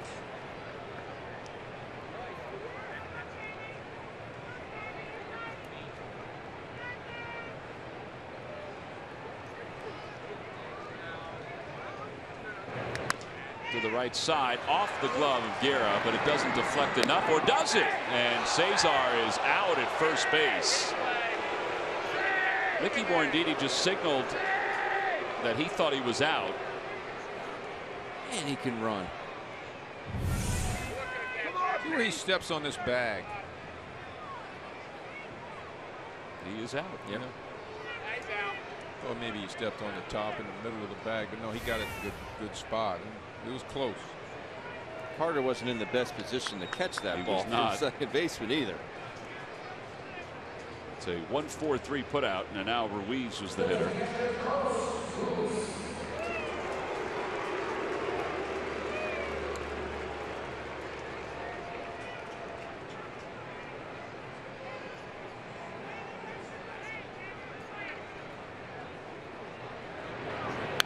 Carlos fouls it back to the Hall of Fame club.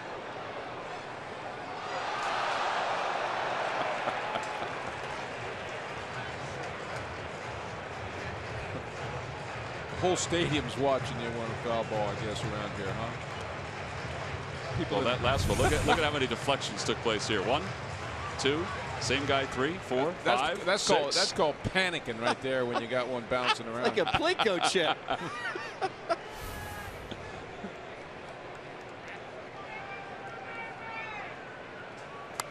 Carlos sends another one to nearly the same spot, and the guy that initially hit it gets it back this time. That's some testosterone right there, baby. Huh? That poor gentleman with the sunglasses on top of his head is still waiting. He had it 3 times. I wouldn't wear sleeves if I were that guy either.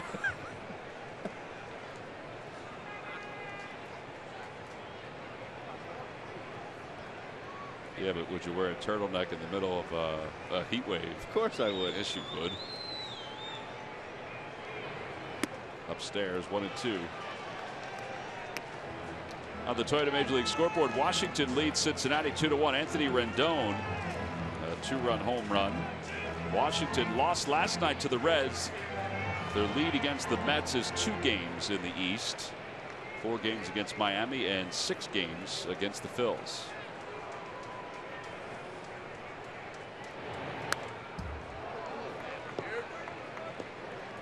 Did you guys comment on that San Diego Seattle comeback game? That was something. We did not comment on Seattle's it. comeback? 12-2, was it not? And then they lost. How about their bench and how rowdy they were when that whole thing was going on? And that is one tiny dugout in San Diego, the visiting dugout. And get rowdy. Carlos takes in 2 and 2. Well, that's a good take. You take that inside fastball like that, just standing there. Inside.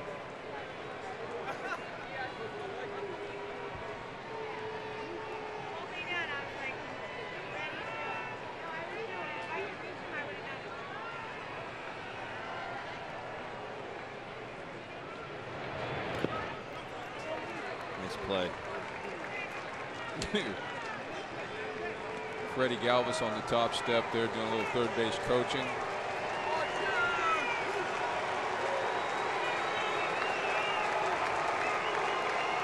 Yeah, he's been hanging there. How about that throw? Yeah, he told me it was like Oscar Gamble. I said, I can't believe you know who Oscar Gamble is. Someone told him that. It's not as nice as mine was there with Muhammad Ali. Yeah, yours was impressive. Yours was natural, though. I don't know if Freddie's is. 3 balls and 2 strikes to Ruiz. Runner at third, fills up by 1. And ball 4. So Hellickson will bat with runners on first and second. What an at bat. First and third, I should say. Yeah, another 0-2 at bat. First at bat with a single. This at bat started off 0-2 as well. Derek Johnson coming out to talk to his right-hander.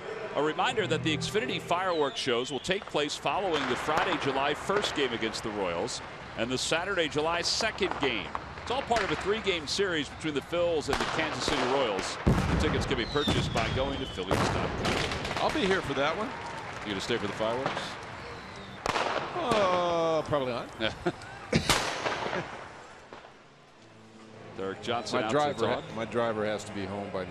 He does. He is young. Yes, he needs to be in before 10 o'clock. All right, so let's see if Jeremy Hellickson can get a base hit here or keep this inning alive. He is a good hitter for a pitcher. Sacrificed his last time up, rolled one up the first base line. That's a great at bat. Carlos put in it. We don't know how it's going to turn out, but in the course of the game, you clear the pitcher. Yeah. If Hellickson does make an out, we have Odubel leading off. The 5th, which is good. Hellickson's a good hitter. On the year 154, just 2 for 13. He's been bunting a lot lately.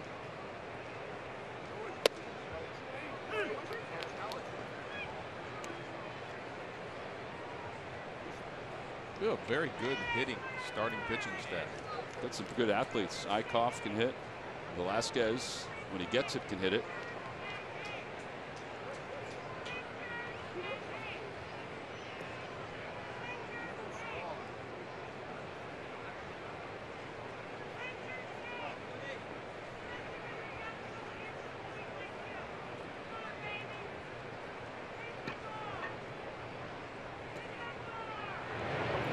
Swing and a miss. 0-2 to Hellickson. Going for the downs there. That's He sure okay. was. You know, get your hacks, right? Why not?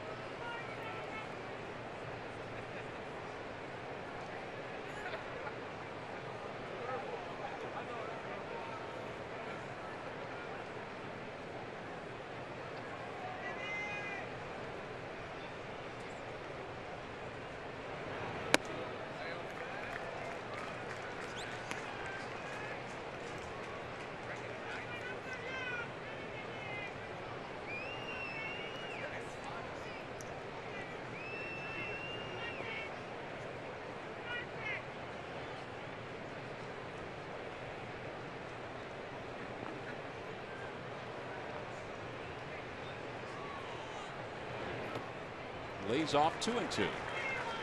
That's good peeping for a pitcher. Wow.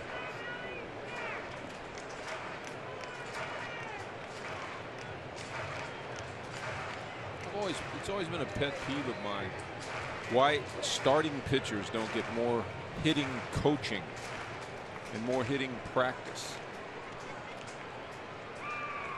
Well, the starters, they do hit every day after they're bunting. A lot of times it's not even the hitting coach that's their coach. I know Pete, when Pete was on Charlie's staff, Pete was actually in charge of the pitchers and their hitting, even though the Phillies had a hitting coach. So he would take care of the bunting part of it, and he would make sure that he kept tabs on their hitting. Well, I'm not necessarily talking about our hitters this year. I think we have a good crop of hitting pitchers this year, whatever they're doing. But as a rule, I would think that I have seen so many times in my career where good pitchers that are good hitters can make a big difference. Carlton was a great hitter. Lefty, I mean LC. Pretty good, Yeah. Randy Lurch. 2 home runs in a game in Pittsburgh. 78 or 9, I can win at the end of the year. It's a heck of an at-bat going on here. 2 balls, 2 strikes to Hellickson. Swing and a miss. He got him with a fastball, and that'll wrap up the 4th inning. No runs, 1 hit, and 2 men left for the Phillies. We've completed 4. We'll head to the 5th. It's 3-2. Phil's on top.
concert tickets here at Citizens Bank Park are going fast. The Bruce Springsteen concerts, the first show is sold out, but tickets are still available for the second show on Friday, September 9th, and can be purchased by going to Phillies.com/Springsteen.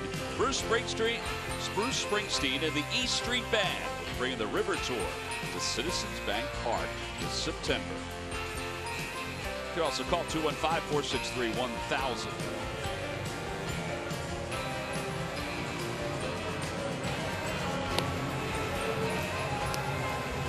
Man is busy, that Bruce Springsteen. I don't know how he does it. Performing shows all the time at his age. We move to the top of the 5th inning. Jeremy Hellickson will be the batter. You think that's harder than being Bernie Sanders? Well, that's a good question. About that. But Bernie, I'm not saying that his run will end eventually. Springsteen's run doesn't seem to end. It just keeps on going. That's what I can't figure out. How those guys can travel all over the country and there's 4 speeches a day. Whew. Amazing. Here's Lucroy. Lucroy leads it off at the top of the 5th inning. Had a pitch inside, 1 ball and no strikes.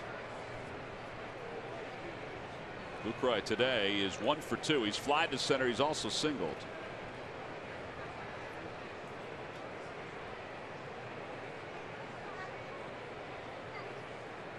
Good off-speed pitch, and it's 1 ball and 1 strike.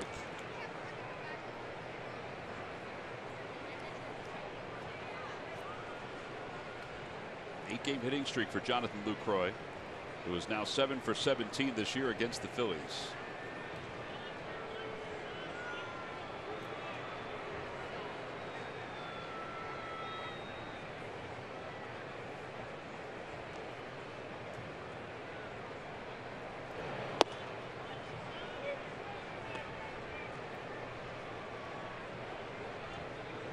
I know it took a while for Jeremy to get out of that jam last inning, but to get out of that with just the 1 run is pretty darn good.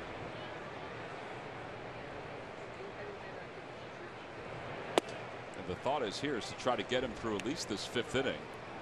The Phillies bullpen last night did a fantastic job picking up for Velasquez. Andrew Bailey went an inning and 2/3 scoreless. David Hernandez allowed 1 run, but then Hector Neris and Genmar Gomez combined to finish off the ball game.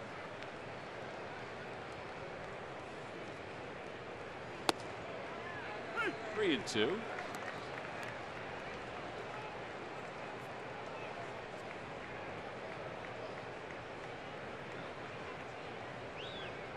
Think the catchers ever get the benefit of the doubt from umpires since they sit there and they chat with them the whole game? I never thought I did. That ball is a bullet down the left field line. It is fair. It's off the top of the wall. Boy, that looked like it hit to the left of that line. Lucroy's on his way to 3rd, and he's going to get there with a stand-up triple. Well, I think it's worth a look if you're the Phillies just to make sure. It's awfully close, and Matty Gonzalez, the 3rd base umpire, was right down the line and looked at it. Yeah, it looks like he got it right. Yep. Boom. Ooh, right on the line. Well, that ball was smoked. Yes, it was. You know, and it hit that railing, and that enabled it to shoot with some velocity along the warning track. 3rd triple for Lucroy this year.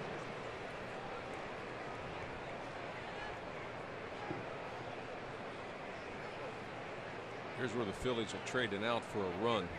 Watch the infield or take a look at the infield. Playing back, conceding the run.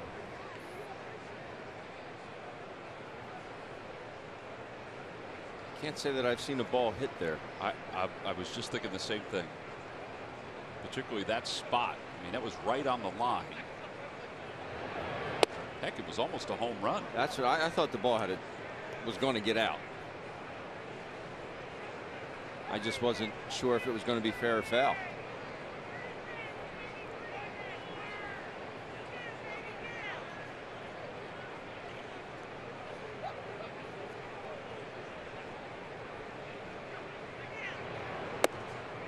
Two balls and no strikes to Chris Carter. Watch it again.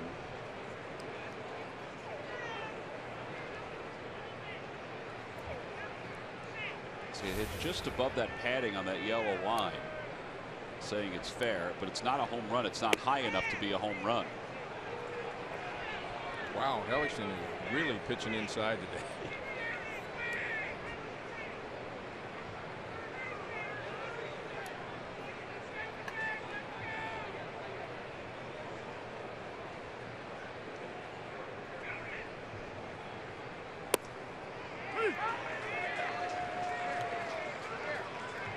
Brewers have 3 players, right? The 3, 4, 5 hitters, all close to 30 RBIs. Yes, Carter 33, Lucroy 28, Ryan Braun 33. Pretty strong right there.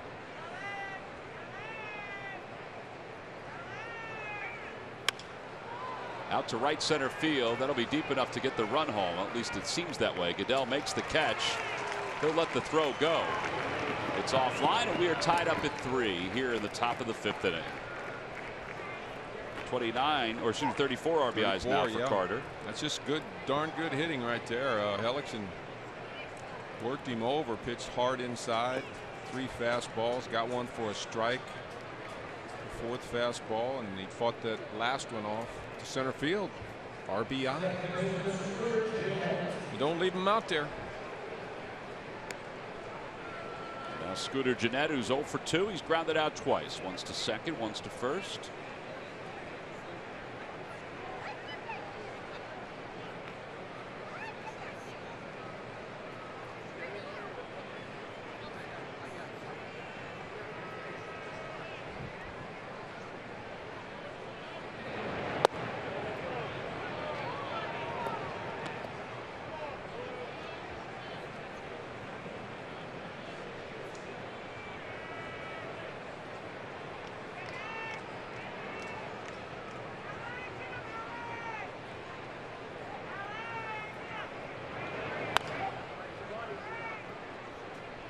One of the first cutters we've seen out of Jeremy today. Yeah, I thought his cutter was pretty good the other day against the Nationals. Yeah.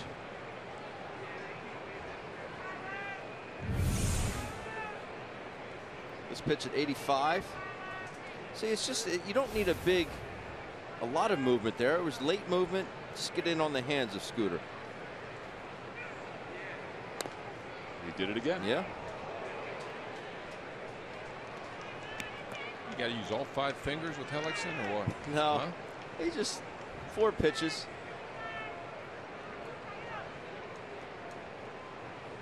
Colton Murray's been throwing in the pen.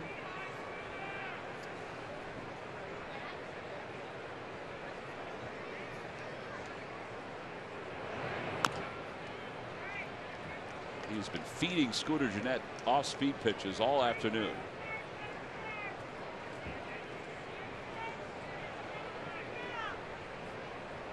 I'd be surprised if he threw that curveball again.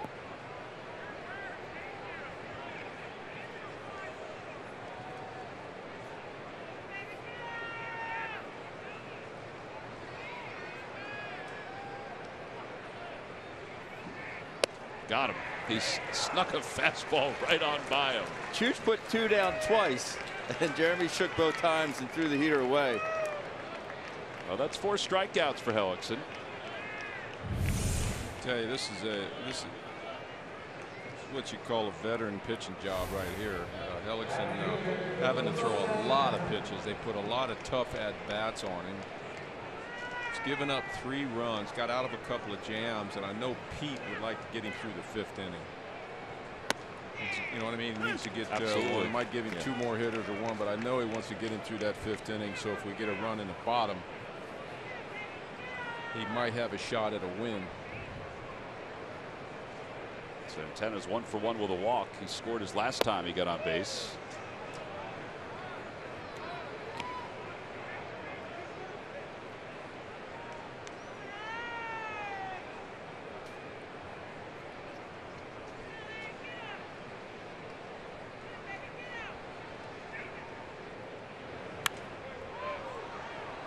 Make a play.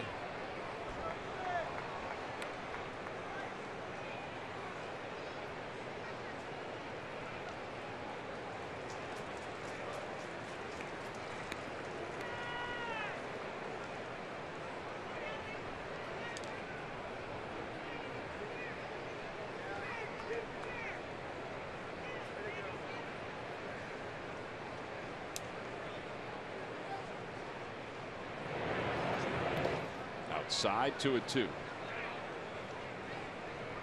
I don't know how Chooch just did that. I'm just going to say, I don't know. In the old days, I don't know how far back I'm going, maybe when I played, catchers used to wave at that ball, didn't they? Yeah. With nobody on base? Two strikes you have to block it. But he threw his leg out there like the old Tony Pena and still blocked it. I've never seen that done before. Over to third base, big hop for Maikel Franco.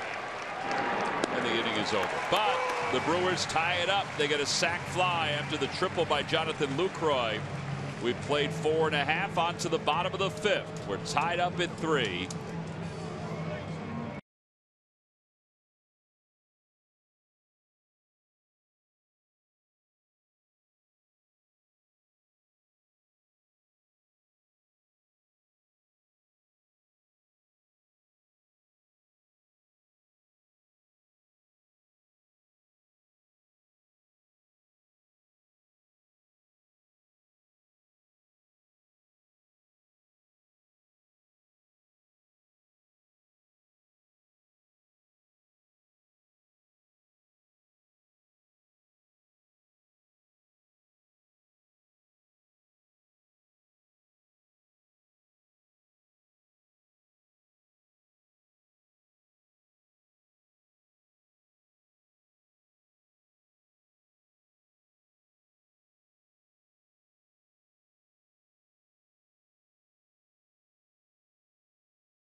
Bank Park.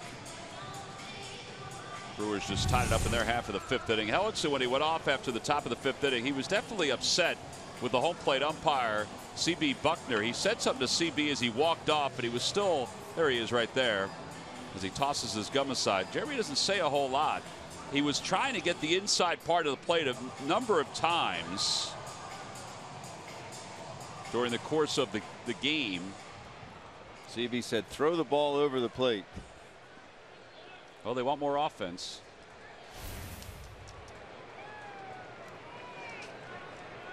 But it started in the 2nd inning when the dugout was barking at him. So now we go to the bottom of the 5th. We're tied up at 3. And Odubel bunts it foul. And it's no balls and 1 strike. How come lefties don't bring bunts with them anymore? You never see the old drag bunt. But without knowing exactly, I think they feel like if I can get it farther away from the first base bag, I got a better chance of running away from it. He got a nice pitch to bunt right there. I mean, he was heading to first when he made contact. Just bunted it foul. Off the end of the bat, and it's 0-2.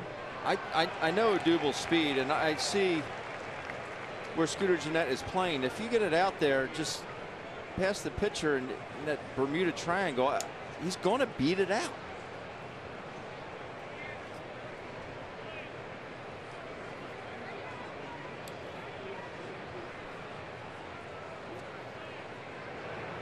Back toward the middle, off the mound, spinning towards second. VR is up with it, and Odubel is thrown out. Yeah, we needed that ball to hit the second base bag. Yeah, nice play by VR. He can make those tough plays. Look, he got an arm. Wow. Well, speaking of arms, we take a look at our Citizens Bank minor league report. Edubre Ramos is the pitcher of the month for the Phils. 12 games, 16 strikeouts during his time. Dylan Cousins had a fantastic month. Average was at .289, but 9 home runs and 26 runs batted in. And Carlos Tucci is the defensive player of the month from the Clearwater Threshers. Freddie Galvis takes on the outside corner. It's 0-1. Pete was talking about Cousins a little bit yesterday. Obviously, everybody's keeping an eye on what he's doing in Double-A, the power he's putting up there. It's really hard to look past those numbers. 15 home runs overall for Cousins. To the right side, Jeanette sizes it up. 2 outs. Now Freddie hit a line drive last time up. Almost a base hit there.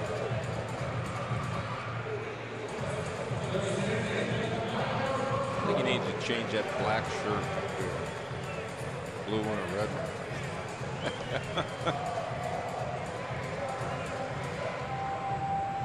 Maybe it's his lucky undershirt. Well, it hasn't produced a lot of luck. He's 0 for his last 14. Maikel Franco 0 for 2. And a swing and a miss at the first pitch. This kid has been as advertised. You know, we were told he's not afraid to throw his fastball, but he's also got an above average changeup, and he has proven it today. His last outing against the Cubs, he allowed 4 runs in 6 1/3. He wound up losing that ball game 6-0. 4 runs, 3 earned. He has 2 scoreless outings, and there it is. Fastball 61% of the time. He's actually thrown the curveball more than the split today. He's got a lot of giddy up today too. That's one of those that can get up in your neck, isn't it? Yes. If you don't tuck that chin.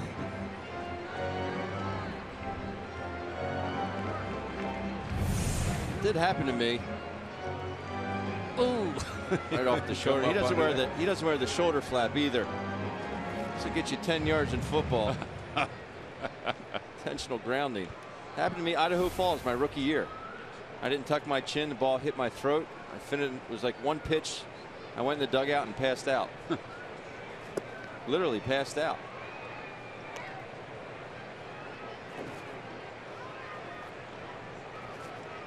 For how long? I was done for the game. Yeah, trainer didn't want to put me back in. In the dirt. You can see the spot just inside the grass where the ball hit that we showed you a moment ago. I know Jeremy Hellickson sitting in there still hoping for a run. He's got a good shot at one right now. Look at that right there. That's amazing where that ball bounced. Here's the 3-2 pitch to Franco. Inside, ball 4, and the Phils get a base runner. Tommy Joseph is coming up. Joseph's homer today. He's also struck out. Good at bat by Franco, going from 0-2 to a base on balls. Odubel Herrera was a Rule 5 pick just a season ago. He talks about why he's so grateful to the Phils for giving him a chance on an all-new Phillies clubhouse Monday at 11 right here on CSN. You have 2 outs. You have a guy that flew out soft fly ball to right, and you blew a heater by him as second at bat, and you throw him 3 straight splits in the dirt after you blew him away last bat. Now you have a guy up, and you walk him. Now you have a guy up that took you deep his first at bat, and you throw 95.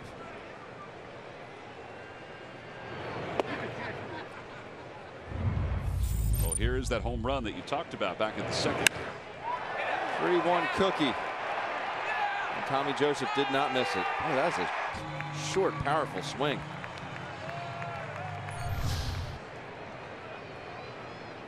Would you agree with that, Mike? I mean, you're throwing 95. It's the 5th inning. Why would 2 outs challenge somebody? Over to third, and Aaron Hill goes to second base to get Franco. I agree. 5-4 on the putout, a fielder's choice. Nothing for the Phils in the 5th. We head to the 6th inning. All even up at 3.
Philly of the week is continuing to solidify a spot in the back of the Phillies bullpen.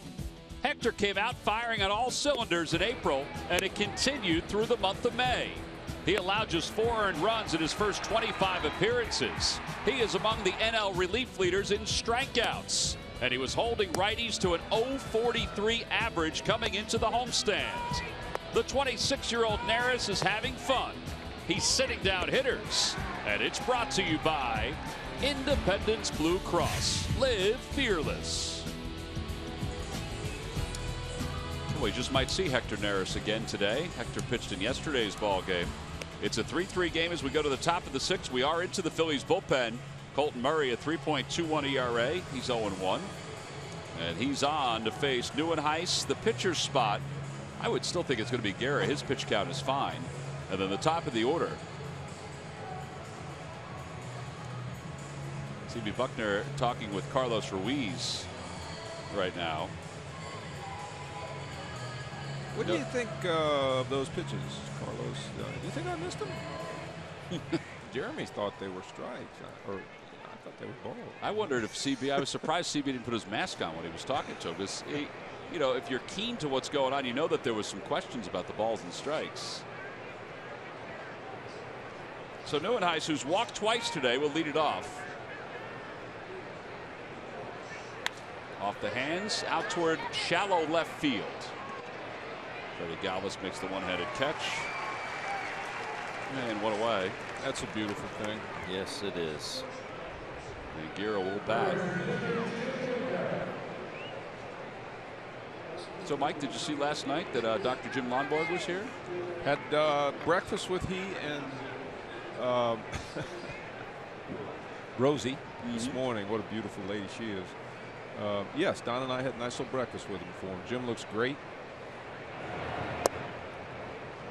We had about an hour to chat. Yeah, back in '76 when Lefty was a 20-game winner, Jim Lonborg won 18 games for the Phillies in '76. As we were reminiscing last night to the '70s, which you were such a big part of. But in particular, '76, those were the uniforms the Phillies and the Brewers wore last night. And there are 2 outs. But you forget, I mean, how good Lefty was, but that Jim Lonborg had such a big year that year in 1976. Yep. Yep. No question. Pitching behind Lefty, he can get a lot of attention. Murph told me an interesting fact, and he didn't mention it in the interview yesterday, but the show Cheers, the picture of Sam Malone in the bar is him. Oh, is it really? Yes. Oh, I didn't realize that. Yeah. Isn't that wild? Think you got any residuals for that? I don't know. He'd be the answer to the trivia question. VR is 3 for 3. No balls and 1 strike. Wait a minute, let me get that straight. They have a picture that is Sam Malone on the show Cheers, but it's actually Jim Lonborg? Yes. I guess there's a resemblance to Ted Danson. Yeah. I'll have to check that out. Low, 1 ball, 1 strike.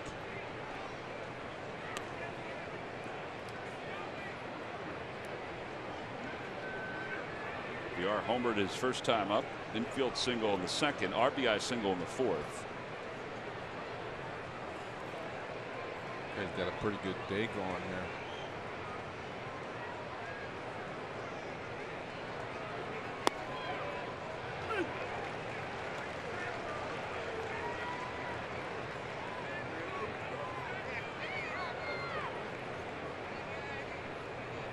Phillies bullpen the last 36 games, a 2.93 ERA. That's the lowest ERA in the National League during that span of time.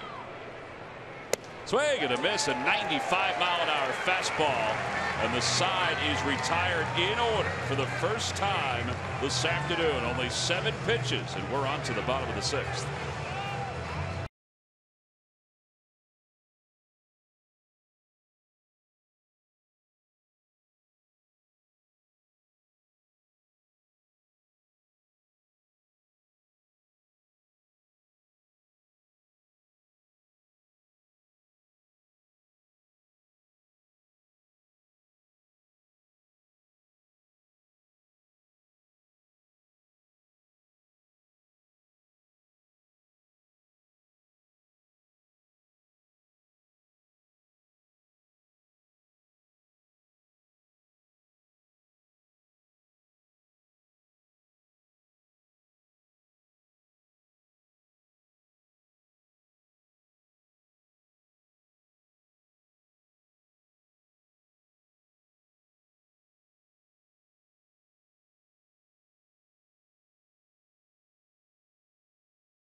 B. Mason. You can't go wrong when you buy right. Buy Nissan. ShopChooseNissan.com. And buy Xfinity. Xfinity X1 will change the way you experience TV. Bottom half of the 6th inning. Little day baseball here at Citizens Bank Park. Day game tomorrow as well. 1:35 first pitch. Today was the Aaron Nola giveaway. Thanks to the folks from IBEW Local 98 in the LSU colors. Aaron was at the gate giving out the giveaway today. What a trooper. He'll be on the mound tomorrow. Today he's celebrating his birthday. Cody Ashe will lead it off. Ashe doubled his last time up, but was left over at third. Phillies had a chance because he led off the inning with a double to get an extra run, but unable to do so. And they've only gotten one hit since the 2nd inning.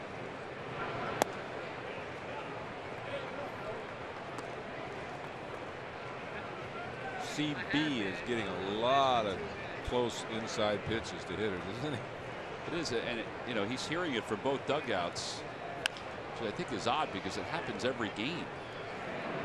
3-1 on the putout. One away. Tyler Goodell coming up. Let's check in with Greg Murphy. Murph. All right, thanks very much, Tom. It's time for T-Mobile's greater coverage of baseball. The San Diego Padres and Chicago White Sox appear close to a trade. The Padres would send James Shield and his hefty contract to the Chicago White Sox. It would be a chance for the Padres to, clear some salary. Change of scenery for James Shields, what I think he needs about now. And, of course, the White Sox in contention would add a veteran arm to their staff. So that deal is reportedly close to being done. We'll keep you posted on that. The Mets, they're playing without Lucas Duda, David Wright, and Travis d'Arnaud. Well, they're also today playing without Yoenis Cespedes, who was scratched from their lineup today. He is listed as day-to-day with a sore hip. So we'll keep you posted on that as well. And Mark Teixeira, well, he is going to be out for a little while for that other New York team. The New York Yankees first baseman is headed to the 15-day disabled list. He has torn cartilage in his knee. He is going to be out for at least a couple of weeks. They're not exactly sure when he will be back. That is your greater coverage of baseball presented by T-Mobile, guys. Part of the reason why the Padres are dealing James Shields is the White Sox are going to pay $27 million of his contract. Right. The remaining $27 million for James Shields. A little freedom for the Padres as that ball is hit out towards short by Goodell. And there are 2 outs. All those big moves the Padres made before last year haven't panned out. And now they're trying to recoup some of the dollars and the players. Can we go back to this Sam Malone thing? Yeah. It's been cleared up for me. I wasn't sure if maybe you knew exactly what they were talking about. It's Sam Malone was a minor league baseball player. Correct. That was the premise. Yeah. So it's Lomborg pitching. I was thinking they had, like an 8x10 of Lomborg there, and it's supposed to be Sam Malone, but it's Lomborg in his an action photo in his Red Sox uniform. Yeah, I remember seeing that now. yeah. That would have chewed at you the whole day, wouldn't it? Ground ball back toward the middle. Jeanette can't get it. It glances off his glove. And Cesar Hernandez is aboard with a 2-out single here in the 6th inning. Just the 2nd hit for the Phillies since the 2nd inning. And now Carlos Ruiz is up. Another hit up the middle. Righty and a lefty. Torres the righty and Will Smith the lefty.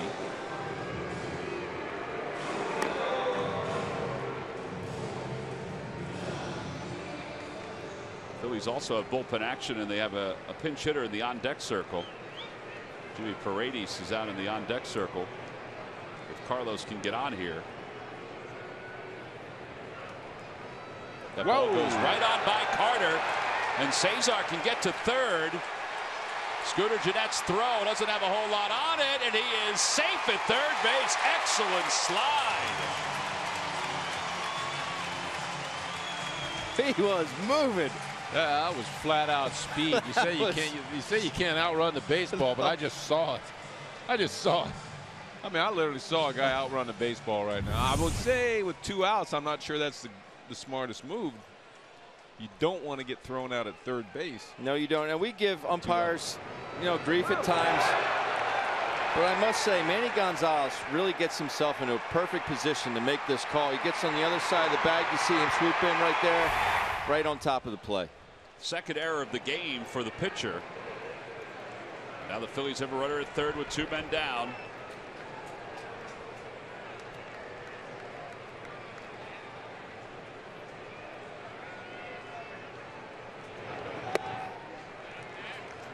One ball, no strikes. Ruiz walked his last time up, singled his first time to the plate.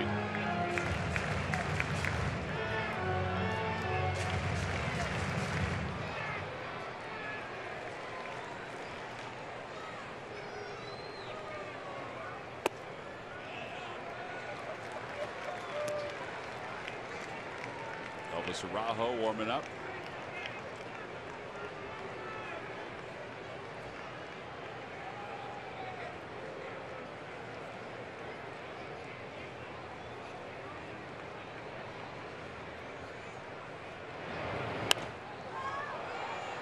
Behind home plate, another chance for the folks in the Hall of Fame club.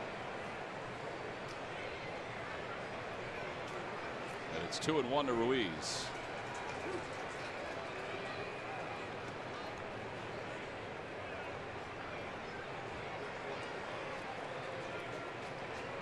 This will be pitch 100.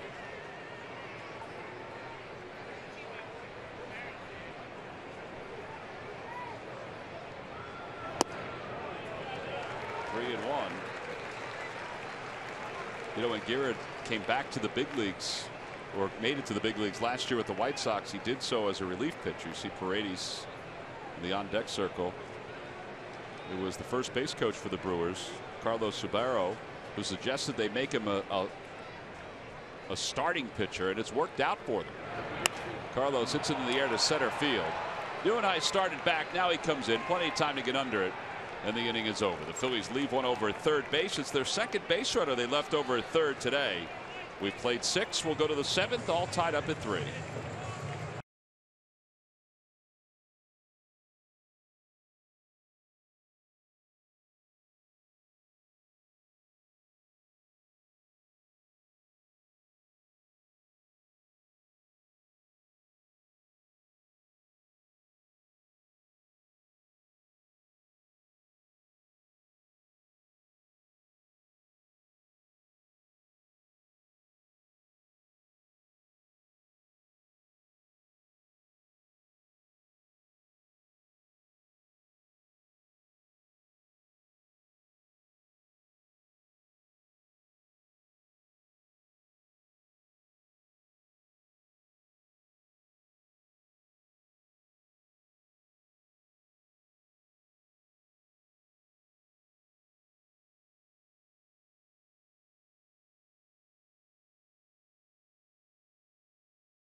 Time now for your Delaware Valley Honda dealers game summary. The Phillies and the Brewers tied at 3. Jonathan Villar has 3 hits today, including a home run and a couple of RBIs. Cesar Hernandez, a 2-run home run to center field. Tommy Joseph also has homered. Jeremy Hellickson left after 5. He is not going to fare in the decision today. He's given way to Colton Murray, who has 1 scoreless inning under his belt, and now begins the 7th against Aaron Hill. Now the first pitch low and away, 1 ball and no strikes. Hill is hitless in 3 at-bats.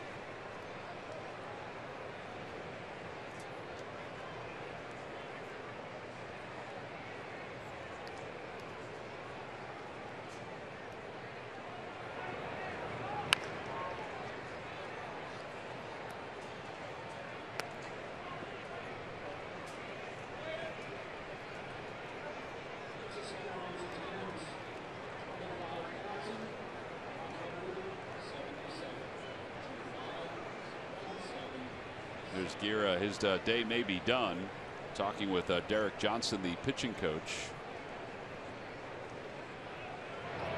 And Aaron Hill is hit by that pitch at 93 miles an hour. A base runner to lead off the 7th inning. Did you hear that?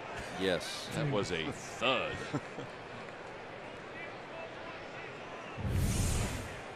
There's just no getting out of the way of this one. Ow. No, there isn't. I'll tell you. Right in the he's scap. Awfully close to the plate.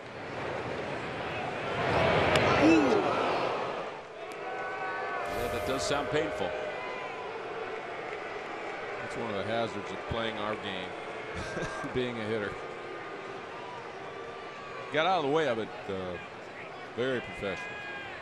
Turning away from the pitcher. Yeah. Ryan Braun today is 1 for 3 and 2 for 11 in the series.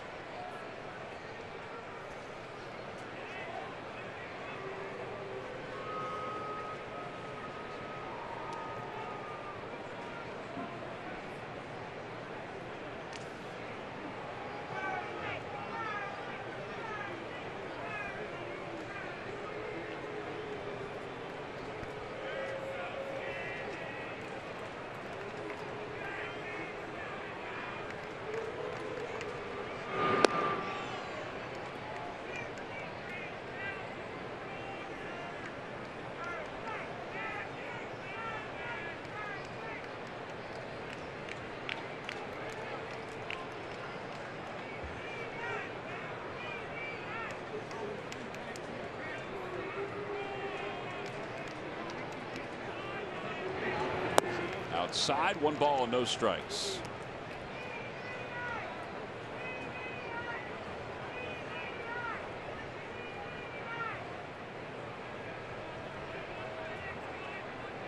I think Ryan Braun had great actions as a hitter, but I think he's heavy into breathing, isn't he?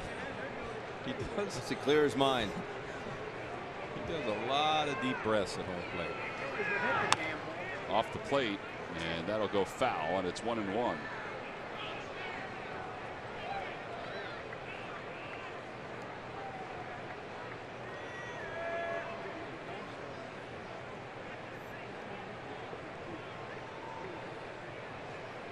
Not a bad thing, I tell you. You know, it's a way to control your anxiety. Well, he does. Tension you might have in your body. Yeah, he does have a routine, though. I mean, everything is exactly the same every single time. Even that timeout where he holds his arm up. Arm up. The swing is high. It's always a high swing.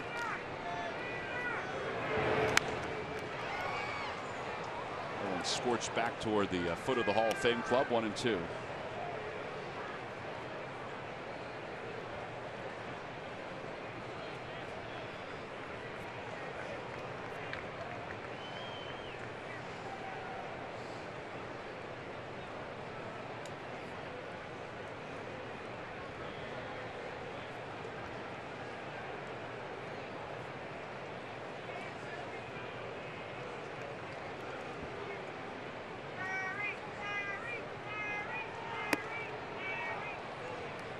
Zips outside, a breaking ball, and it's 2-2. Murray's got a good curveball to complement his fastball. They've been trying to get him to throw a slider a little bit more. That's what that was. A little overthrow job right there. And Chooch gave the slide step as well. The slider, I think, is an easy pitch to get out in front of and hang, because if you get too quick with that front leg, your arm drags and you leave it up. Exactly what he did there.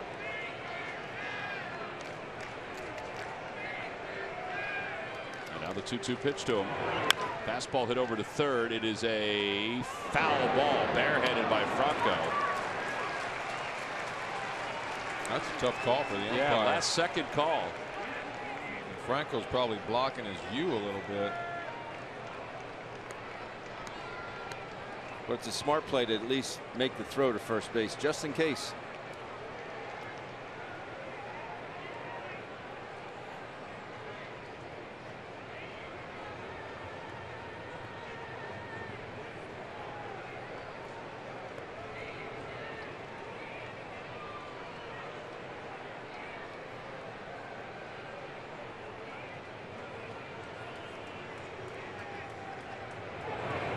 And a strike 3 called right at the knees. 1 out here in the 7th inning. I don't remember the last time he went down looking against the Phillies. It just doesn't pop into my head. Wow, that was one I wish, or he wishes he'd have back, I think. I had to tell you, I mean, I understand that ball was hard, but he kind of got locked up there, you know. His hands came forward a little, boom. See how he sits into that stride, and he really wasn't in a good position to pull the trigger. And I'm glad of that. Yeah.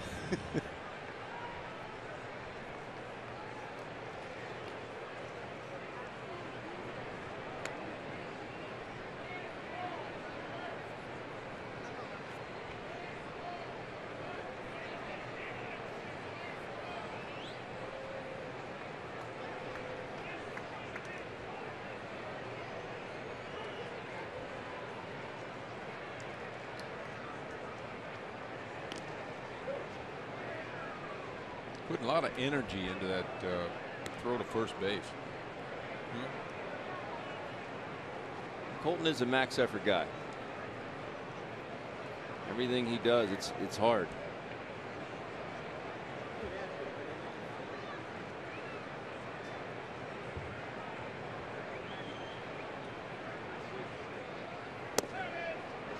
Oh, and 1 to Lucroy. Some nice location there, though. That heater.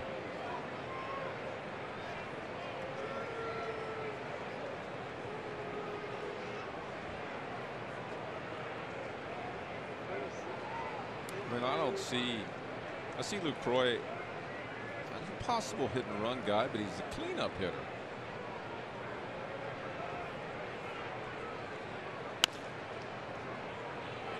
And I don't see Hill being a base stealing threat by any means. Lucroy does use the whole field, though. We've definitely seen that over the years.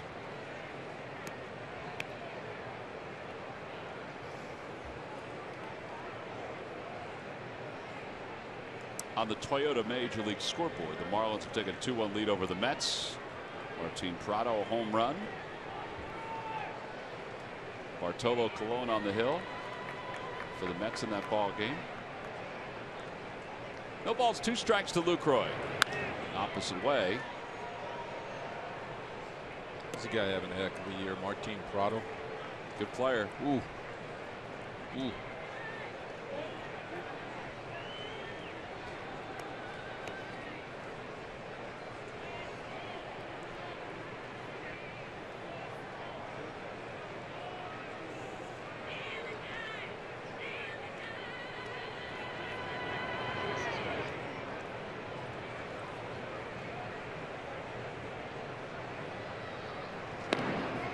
Again is Aaron Hill.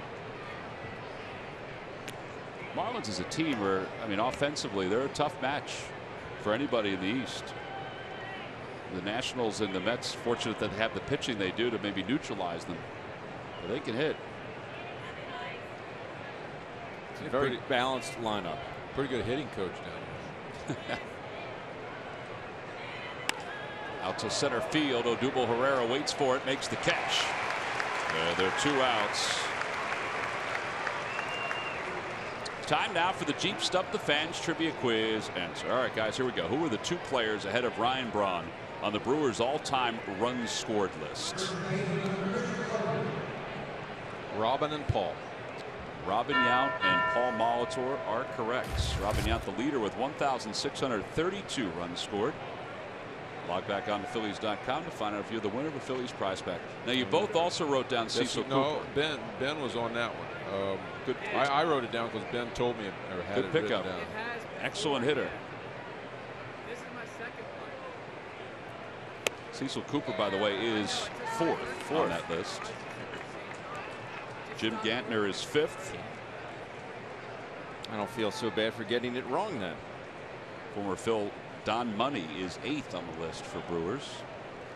I wonder how many trivia questions there are that Yount and Molitor are the answers to. I would think a majority of the Brewers questions, yes. 0-2 to Chris Carter. 95 on that fastball from Murray.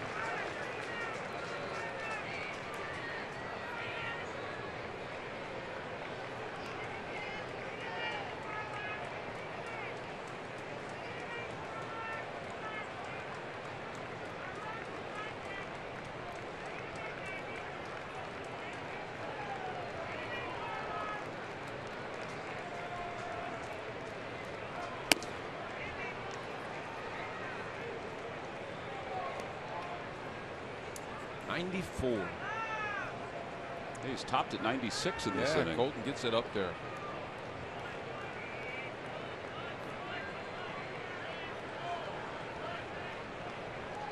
Lou Brock would be proud.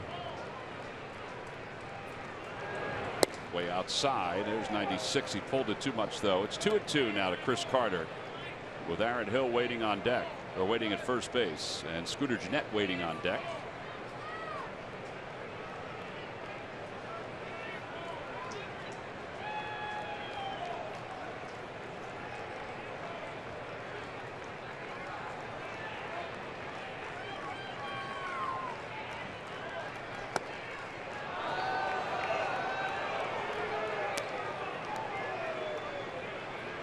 Another close one.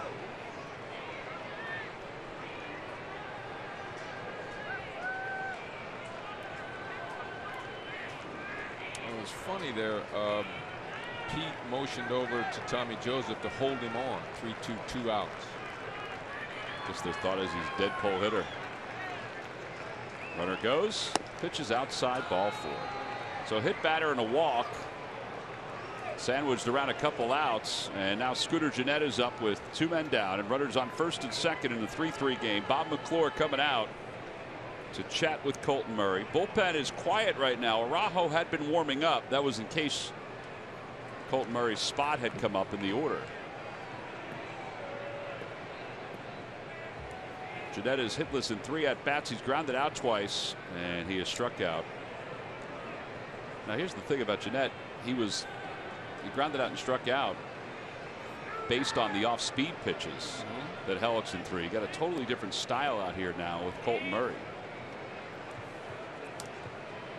Struck out on a strong fastball his last time up from Hellickson. Hellickson surprised him with that 91-mile-an-hour fastball. So the conversation is over with. Here we go with 2 runners on in a tie game.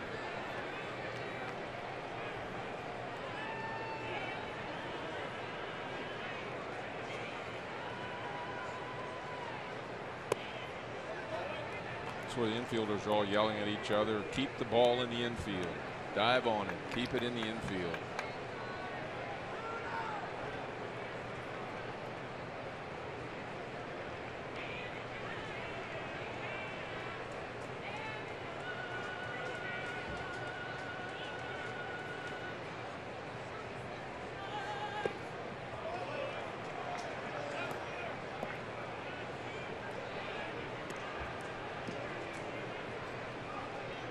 The old cat and mouse pitcher batter game here. You know, 2 men on base, tie ball game, trying to get him to chase something off speed, make an easy out. If he doesn't chase, now you're falling behind and you got to give him a pitch to hit. That's good hitting.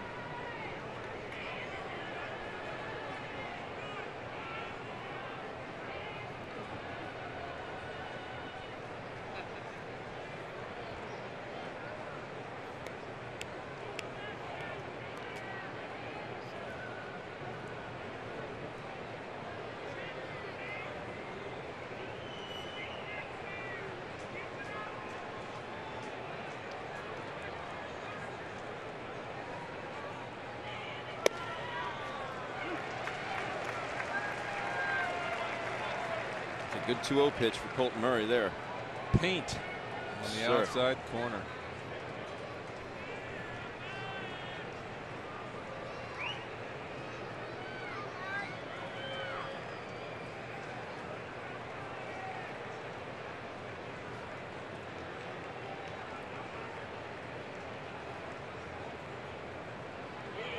Outside, 3-1.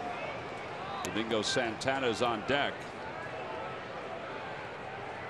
There he is.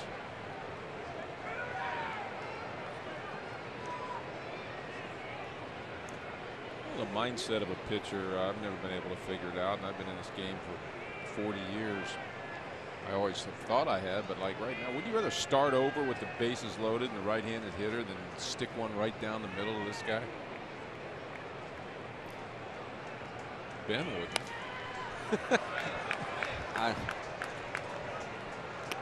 Well, he did throw it right down the middle to him. Right? Yeah, I probably wouldn't have thrown Scooter Gennett a 1-0 breaking ball. Yep, true.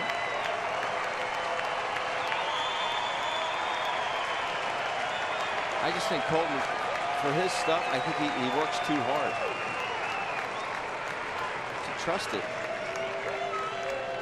I like his stuff, I really do, but throws a lot of pitches, and it's almost at times like he doesn't trust it. Believe in it. Runners will be off on this pitch. 3 balls and 2 strikes. In the air to left field. Cody Ashe's under it. And the inning is over. Nice. No runs, no hits, 2 men left. It's time to stretch here in Philadelphia. Phillies and the Brewers tied up at 3.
Going to send Peter Borges up to pinch hit as we go to the bottom of the 7th inning in a 3-3 ball game. The Cubs are coming to town to wrap up this homestand. 3 games, Monday, Tuesday, and Wednesday. Wednesday is a Citizens Bank Business Person Special.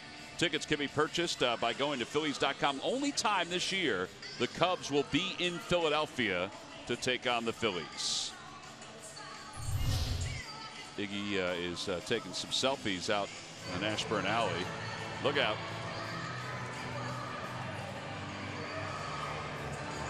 Will Smith is taking over on the mound for the Brewers here in the bottom of the 7th inning. Just off the disabled list, we saw him in game 1 of this series.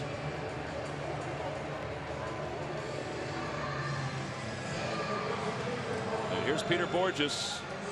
Phillies have Hector Neris now warming up in the bullpen.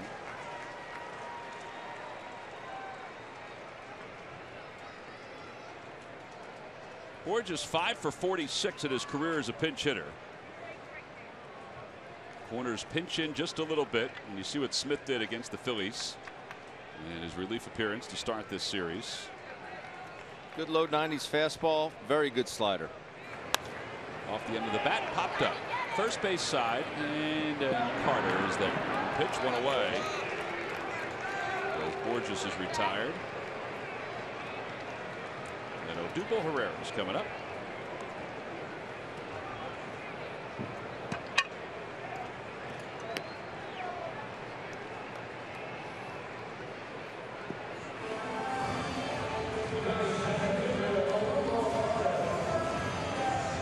Ryan Howard is roaming the dugout. Hasn't taken the sweatshirt off yet. He was down underneath hitting earlier. She's been doing a lot of over the last several days. Odubel Herrera is 0 for 3, 0 for 8 in this series. His average is down to .306. Nice job by Colton Murray. Certainly gave him the bridge to the two back end guys. Threw a lot of pitches, ran some deep counts, but bottom line is he got out unscathed. Off the glove of Lucroy, 1 ball, 1 strike to Herrera.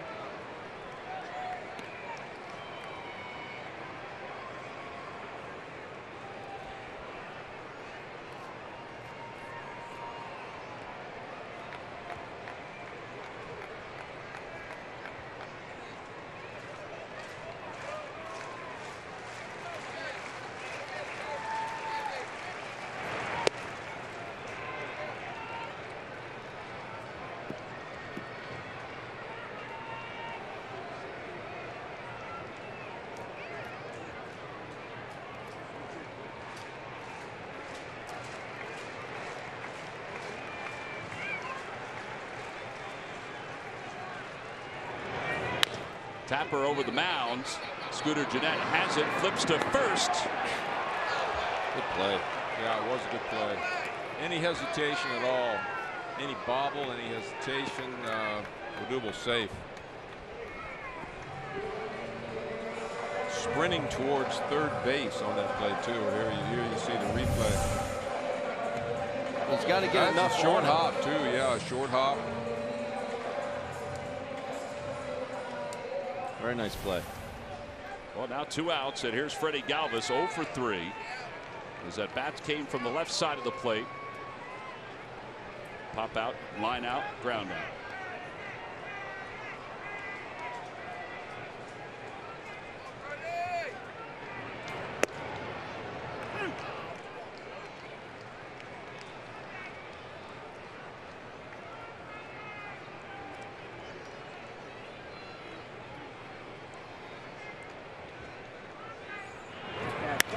Out to right field, playable for Santana.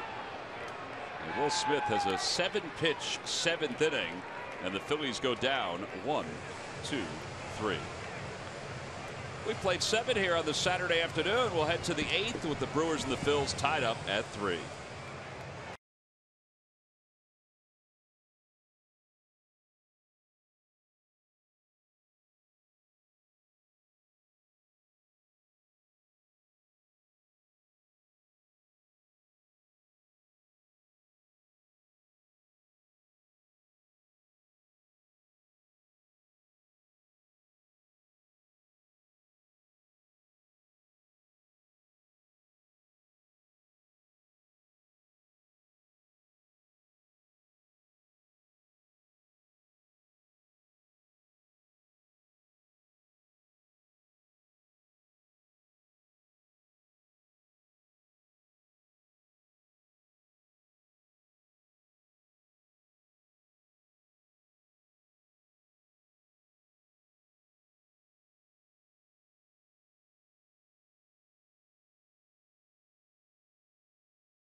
Making dreams come true. That is Jaden DeTulio, who you may have seen along with his mom on the Today Show on NBC about 3 weeks or so ago. There they are, getting a chance to go up to the Today Show studios.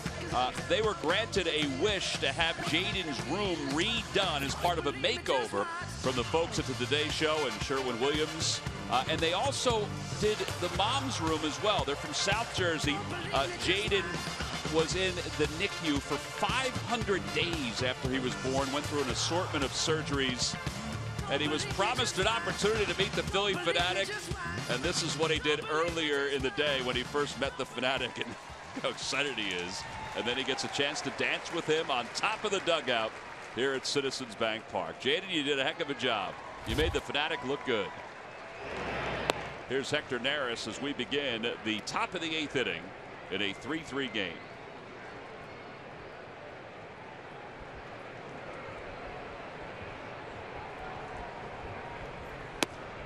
Outside, and it's 2 balls and no strikes. Domingo Santana, who is 1 for 2. He scored a run back in the 4th. Remember when Domingo played for the Phillies when he was in Lakewood before the trade to the Astros? He was like spindly thin. I mean, really thin. Big kid, and was a teenager basically when the Astros acquired him. Ed Wade was the GM of the Astros at the time during the Hunter Pence trade, and he was part of that deal. And I think a lot of the folks that were in Lakewood who saw him for most of that summer said, this kid's got a chance to be pretty special. He eventually wound up here with the Brewers, and he hits that one out to left field. It's deep. Ashe's going back, and it is gone. Well, he's not spindly anymore. He has just given the Brewers the lead, his 4th home run of the season. And it's now 4-3 Milwaukee here in the top of the 8th inning. Hector fell behind, missed with a couple of splits early, and the fastball. Got to the 3-1 count. Have to serve it up. Boom. Knee high, middle of the plate.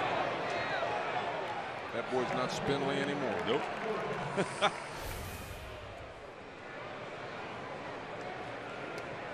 Bob McClure out to the mound with Kirk Neuenhuis coming up. Strange time for a visit unless you're trying to buy some time. Well, they've got Andrew Bailey starting to throw in the bullpen. And he's heating up fast.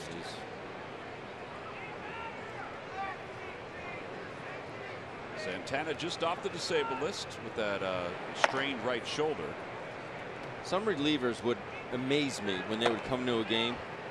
I'd always go down, if I wasn't starting, I'd go down either to warm up pitchers or, if they needed to go double barrel down there. But some guys would throw 5 pitches and they'd be like, they'd wave their cap saying, I'm good, knowing they get 8 more out here. And I said, how do they do that? Some can get it going in a hurry.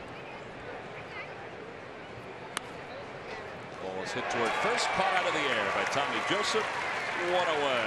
Yeah, that ball, nice play by Tommy. That ball's hooking right back to him. The left-hander hits that ball that way. That ball kind of hooks back toward the first baseman. Nice play. What do you think you need as a reliever? Maybe 20 pitches? See the replay. Watch this ball hook back. Comes right back to him.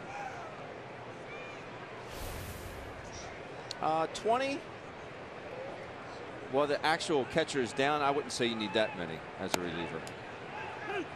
Half the time they spend just trying to get loose to get on to the rubber. I remember Papelbon used to talk about if it was a warm day, he didn't need many pitches at all to get himself loose in the 9th inning of a game.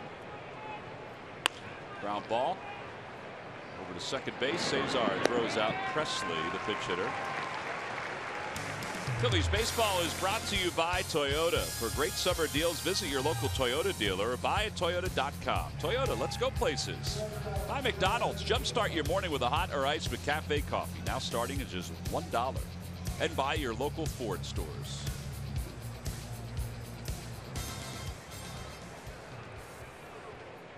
So 2 away, top of the order. Here's VR. He struck out his last time up.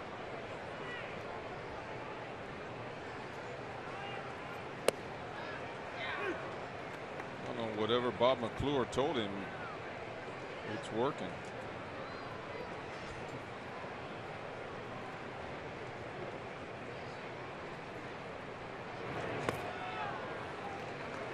There's that split disappearing. The only hitter he fell behind was the one that hit the home run. I would have to think it was along the lines of be a little more aggressive. Yeah, you got to trust your stuff.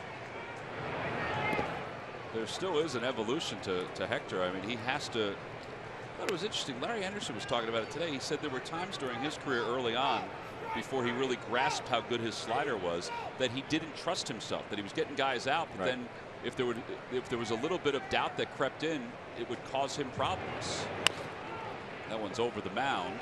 Galvis is up with it, hurries the throw in time to get VR. The side is retired. However, the Brewers take the lead. They do so on a home run by Domingo Santana. We've played 7.5. Maikel Franco will lead it off when we return.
Different plays here. All right, chopper in the infield. Ryan Braun, Freddie Galvis. Boom! Great hands, great timing, great sense of speed. Just nips him. Tommy Jones with a nice little cheat move. Scooter Gennett on an in-between hop. Gets a double Herrera. And that's Island. And that is your Hyundai defensive plays of the game. Yeah, if you're going to be a middle infielder, you have to be able to make those plays. Yes, you do. And that is your Hyundai defensive assortment. Freddie's done that all year, though. I think that's where one of his biggest improvements has been. Had a great year defensively, no doubt. Maikel Franco leads it off against Tyler Thornburg, and it's strike one. Thornburg is over the top as far as his motion goes, but there's some movement. He's had a good year, 3.09 ERA, 33 strikeouts and 23 1/3. And it's 1-1. It's good numbers right there. 33 punchos, 23 innings. And the back end of this bullpen for the Brewers is very, very good. All hard throwers, but a lot of movement. They have a weakness. What is it? Starting pitching? I would think that's it. Yeah, I would think that's it. But they feel like in their farm system, they've got guys that are kind of like the Phillies that are coming up. Phillies have seen some of those guys.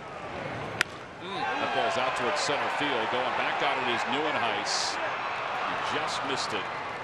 And there's one away. I guess he took just a little sting out of that bat. Thornburg to take a deep breath. Boom.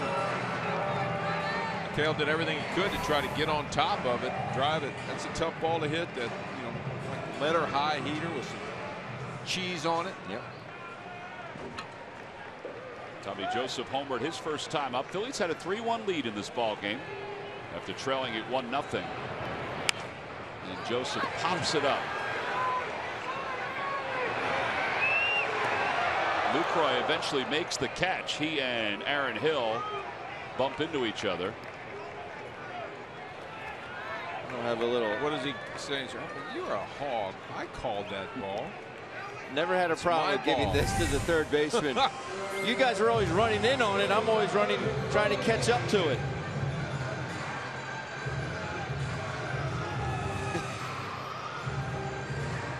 Actually, he's running sideways and backwards. Is Lucroy. Aaron Hill just has to run in on the ball. Ashe doubled his second time up today. Phillies have had 2 occasions where they've had a runner at third in this ball game and haven't scored. 1 ball, no strikes to Cody.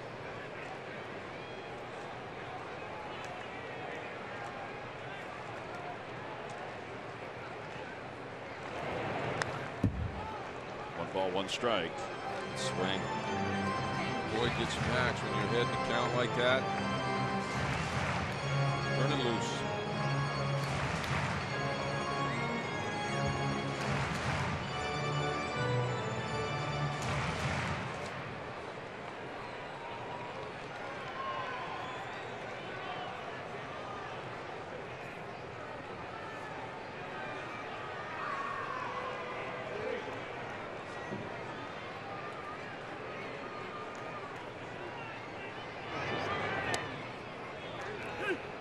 Curveball right there. Went off that 95-mile-an-hour beater. A little defensive switch out here now.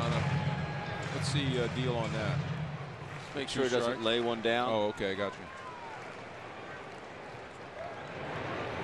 Swing and a miss, and Thornburg has a very easy 9-pitch 8th inning. The last 2 innings have gone very quickly for the Brewers relievers. We'll go to the 9th. 1-run lead for Milwaukee.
On the Arizona Diamondbacks, it's part of a 4-game series, and it's Chevrolet Father's Appreciation Day. A Hawaiian shirt free to men 15 and older. Order your tickets now by going to Phillies.com. I think we'll be sporting that Hawaiian shirt that day, fellas. Really? Yeah, make sure you wear something that matches. Here's Andrew Bailey. I'll match Murph's skin after sitting in the sun all day. That's right.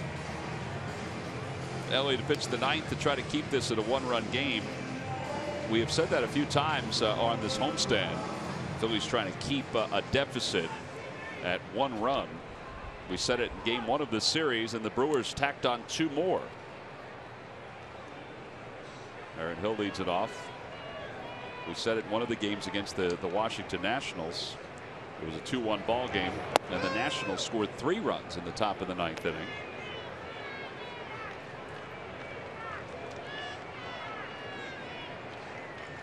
Hill was hit by pitches last time.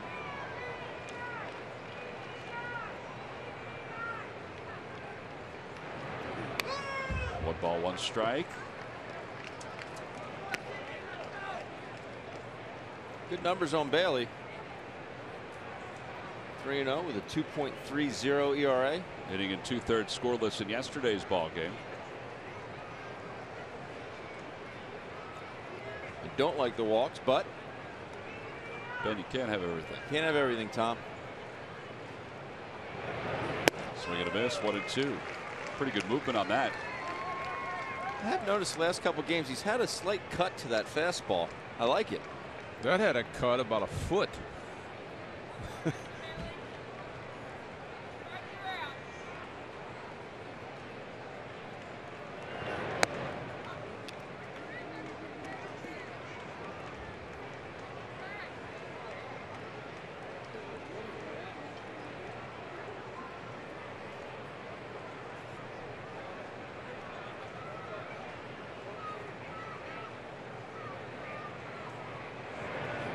Curveball up high, back-to-back curves, and now it's a 3-ball 2-strike at bat.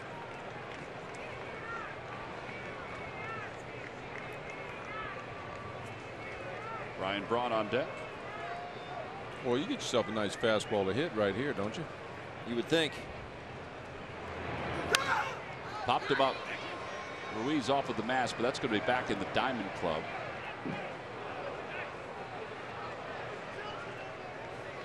Phillies half of the 9th inning. It'll be Goodell, Hernandez, and Ruiz. I'm sure there'll be a Howard in there, maybe a Blanco at some point.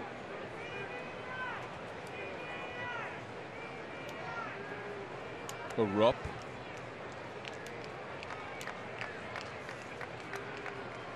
Cameron is available and is hot offensively. Another foul ball. It remains 3-2. He looks confident at home plate now, doesn't he, Cameron Rupp? He did last night. They've been tinkering with some of his approach. Oh, he's got nice action right now.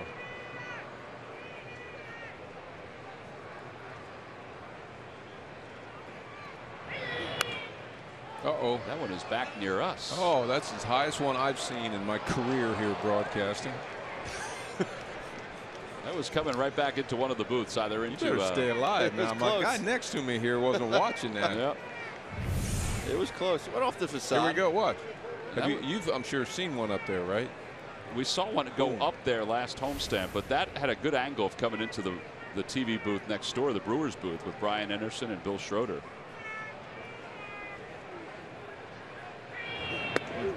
Inside, ball 4, and Hill draws a walk. Well, with Ryan Braun coming up, it's time now for our Cold Hard Fact, brought to you by Coors Light. Ryan Braun, number 2 on the list among career batting average in Milwaukee history. Jeff Cirillo, who was a good hitter, very good hitter, is number 1. I would not have thought Jeff Cirillo would be number 1. It's a doubles machine. Darrell Hamilton sits in 5th place, but Molitor is 3rd. Cecil Cooper is 4th. And Ryan Braun, who struck out his last time up, pops it up. Tommy Joseph in foul territory, waits. One away. Well, up to this point, they've done a good job against Ryan Braun in this series. Unfortunately, they haven't done a good job of it against everybody else. Yeah, that ball, if you're thinking breaking ball, you got it on your mind. That ball was right down the middle of the plate. Got away with one there. But I've never I've never been, because you know, I've never been a guy that thinks that a first pitch curve ball is a good ball to hit. I mean, I don't understand it. I used to duck if they throw a first pitch curve ball to me. Even if it was in the strike zone? Yeah. Sell it, baby.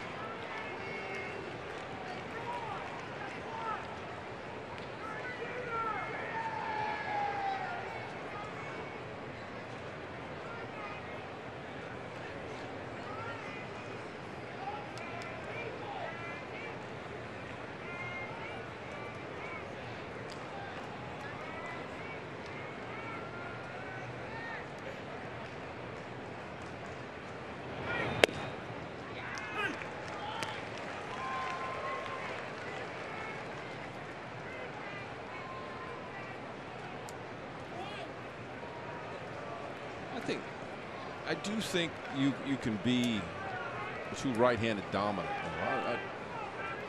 As far as the lineup goes? Yeah, something about this this team right here. I say very impressive offense for me. Wow. There's a line drive base hit to center field for Lucroy. It puts runners on first and second. It's his third hit of the day. Yeah. Squared that baby up right up the middle. I was saying, I mean, you don't even need a left-hander in the bullpen. Well, that is true. This team.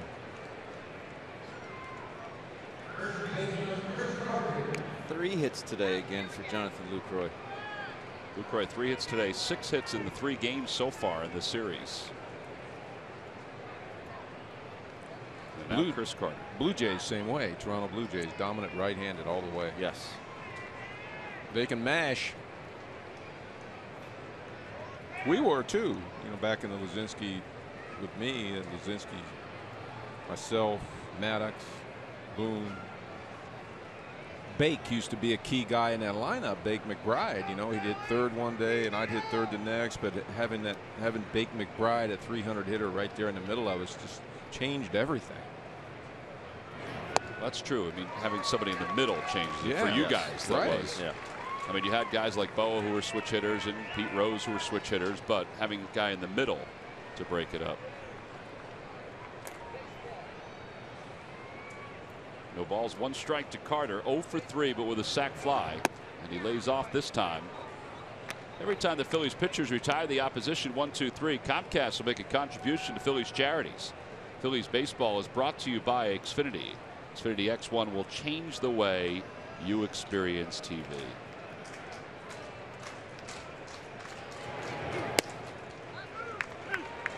And a fastball by him. It's 1-2.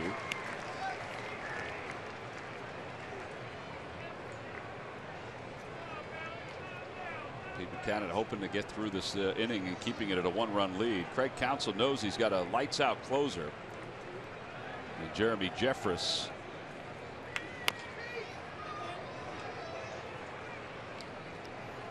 hit that ball twice. Double hit. TC Chen. There's Torres. Boink.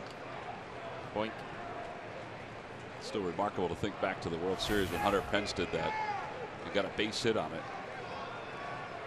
And that bat exploded. Sure did.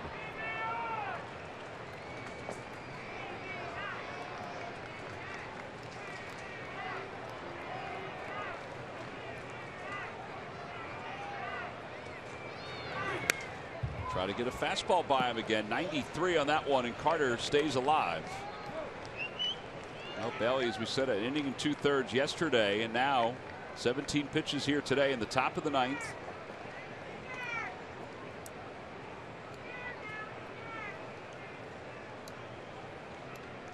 Carlos Ruiz has caught a lot of pitches today. He could have broken in a new glove. The amount of pitches he's caught today. A lot of deep counts.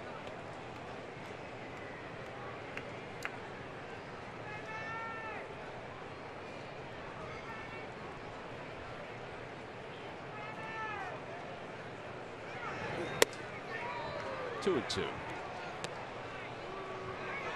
It's the only thing I did to break in a mitt was just catch with it. Some guys used to wrap it, put a couple balls in there, wrap it with a sani, dunk it in a bucket of water. Shaving cream. Shaving cream. I never dumped it in a bucket of water. Center field. That's well hit. Herrera's going back toward the track. He's under it. Makes the catch. The runner's tag. The throw goes towards second. Cut off by Galvis. He does strike out a lot, but he's scary sometimes when he takes those swings. He just missed that one. You get that ball up in the air straightaway center, it goes. Today there's no wind at all. It really isn't. That's just a hanging breaking ball. I think same pitch he hit out, didn't he? One of our earlier games in this series. He had a home run in game 1 in the 4th inning. Yep. So now Scooter Gennett with 2 men down. Gennett is 0 for 4.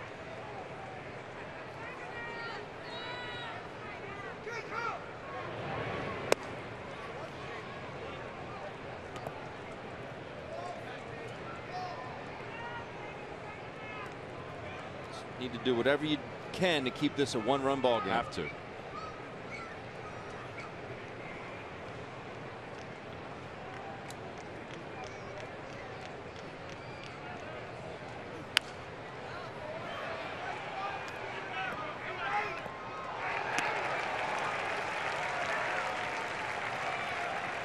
nice comfortable grab.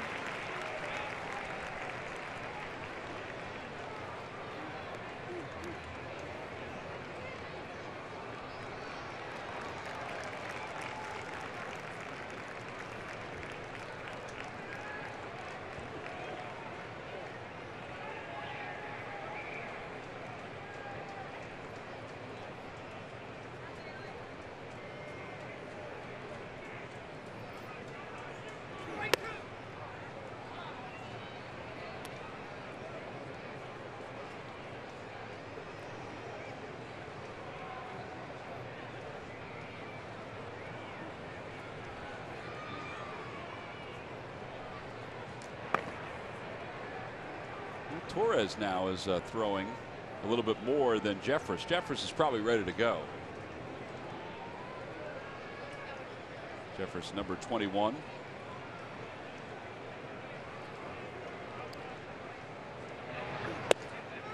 A cutter backdoor 2-2.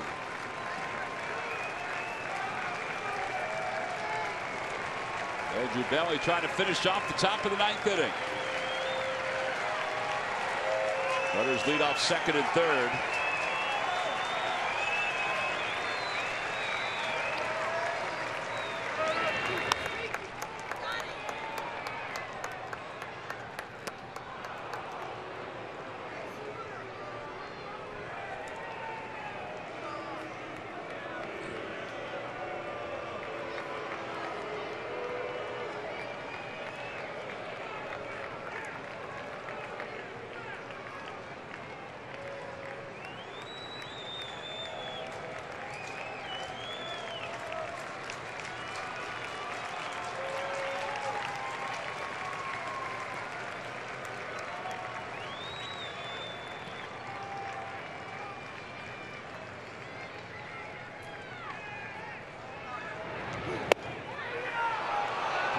And 2 strikes just off the outside part of the plate.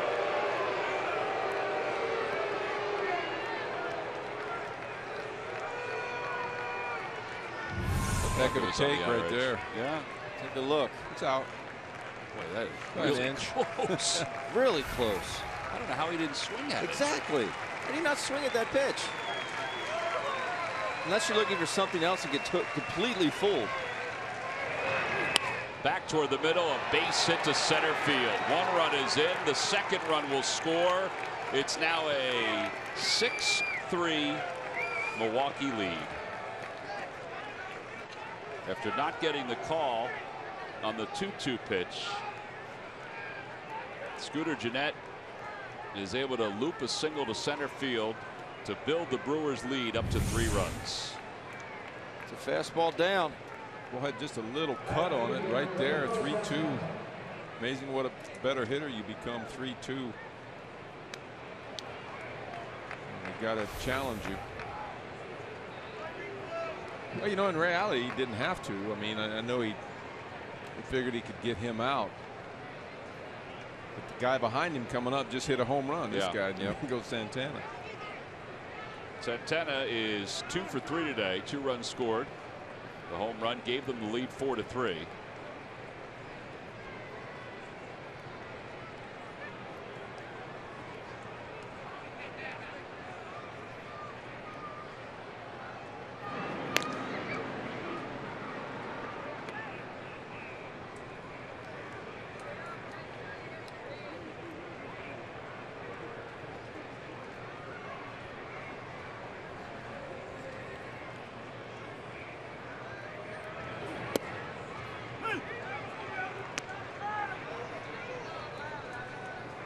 It's doable, but it's tough to get 3 against Jeremy Jeffress, as hot as he has been out of the bullpen for the Brewers. That takes his lead off first. No balls and 1 strike to Santana. Inside, they throw behind Gennett, and he is safe at first. That's where Ben likes a wrong-hander at first base. Yep. Throw that tag down.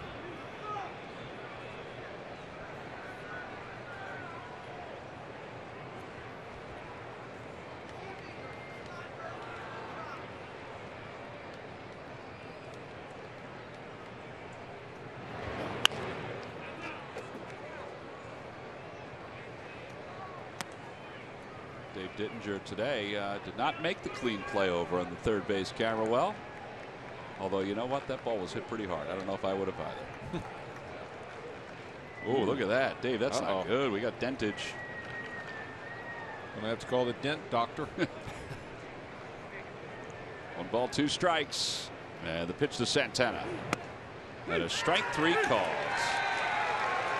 Side is retired. Santana's thinking that pitch is up. 2-run score in the inning on a 2-run single by Scooter Gennett. He's given the Brewers the lead. It's 6-3 as we go to the bottom of the 9th.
Of the game. We'll go back to the first inning and start there. VR, bam. 3-2 fastball down and in. Lefties love it. We've seen him go to center, left, and now to right. And then Domingo Santana gets a fastball and a 3-1 count. Hits it out to left field to put Milwaukee up 4-3. And they are your WB Mason deliveries of the game. Yeah, Brewers tacked on 2 more in their half of the 9th inning. So this is a 3-run save now for Jeremy Jeffress. Jeffress is a very talented young man. 14 saves, a 2.45 ERA. He picked up his 14th save in the 9th inning in game 1 of this series. He's unscored upon in 21 of his 26 appearances this year. Big hill to climb. Start very simple. Men on base. Take a few pitches. See if you can get him to throw some balls. Get him to 3 balls. Take a 3-1 pitch. Need 2 men on base to get that tying run up there. Tyler Goodell will be the first one. It'll be Goodell, then Hernandez, and then we'll see where Pete Mackanin goes from there. If indeed the tying run is aboard. Goodell takes a strike. It's 0-1. 97 on that first pitch. It's a free and easy 97-98 from Jeffress.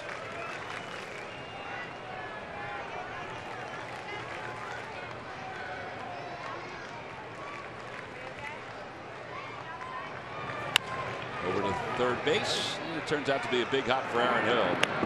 1 away. Coming up after this ball game, Tommy Green is standing by for Phillies post-game live, presented by Cure Auto Insurance. He'll break down this game between the Phils and the Brewers. Hey, by the way, how about the Brewers bullpen tonight? What they've done. Phillies bullpen has given up 3 runs today. The Brewers bullpen has not allowed a base runner. They have faced 7. They've retired all 7 batters. Last pitch there at 98. With a ton of sink. I still have that offensive mindset where I didn't want to give an opposing pitcher a lot of credit, but it's hard not to. That's tough. Outside, 2-0.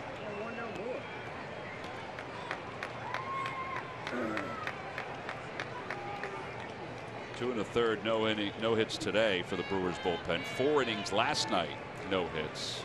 All right, I'm assuming the take sign is on. I would think so. No walks either for the bullpen. There's your take. All you can do.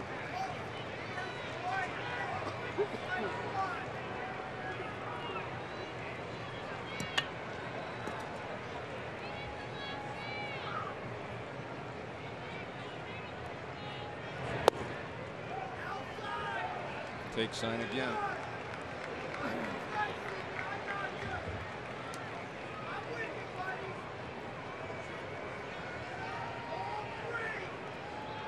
Well, it's tough. You play this come from behind baseball when you get pitchers like this. Opposite way, base hit for Cesar. His third hit of the afternoon. He came into this ballgame 0 for his last 10. So Carlos will bat. That is pretty. Yeah, that's really great hitting. I personally don't think it's the right choice, even though it was a strike. That is just a pretty swing. Yeah. Going with the pitch. Let him provide the power. Carlos is 1 for 2 today. Walked back in the 4th inning. Ryan Howard's come out of the on-deck circle.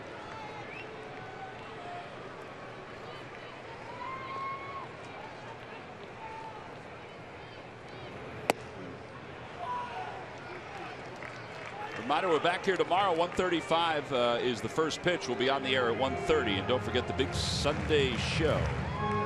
We'll kick everything off at 1 o'clock on Comcast Sportsnet. Aaron Nola will not be giving out his T-shirts at the gates. He'll be on the mound tomorrow.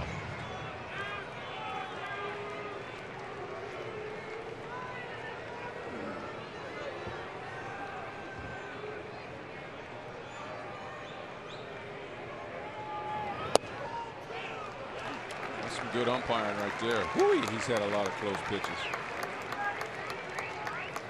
Now, I'll make a point right here.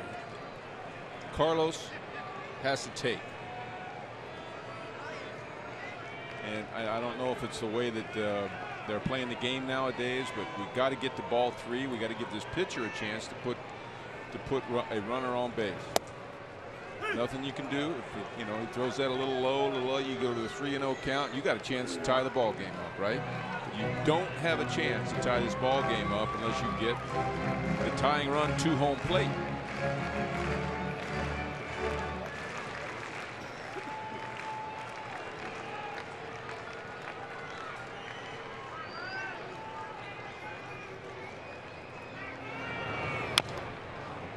People are saying, what's he talking about? Is he crazy? Got to get on. Got to get on. Well, you got to get on, but the first way to make an out is what? Swing the bat. You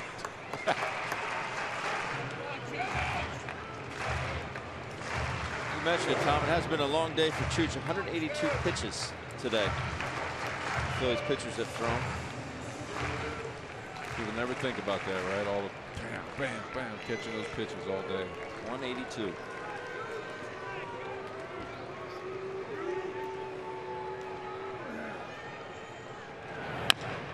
Tapper over the mound. Jeanette charges. They'll get the out at first.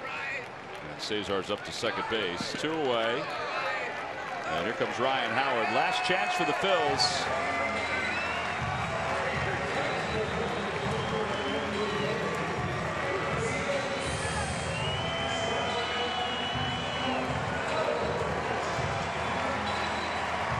See, Ryan, just take that same approach that Cesar Hernandez had. Go with it. These numbers, pinch hitting, are just incredible.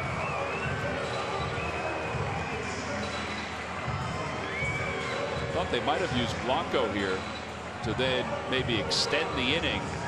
Obviously, you'd want Ryan to extend the inning. If he hits a home run, it's still a 1-run game.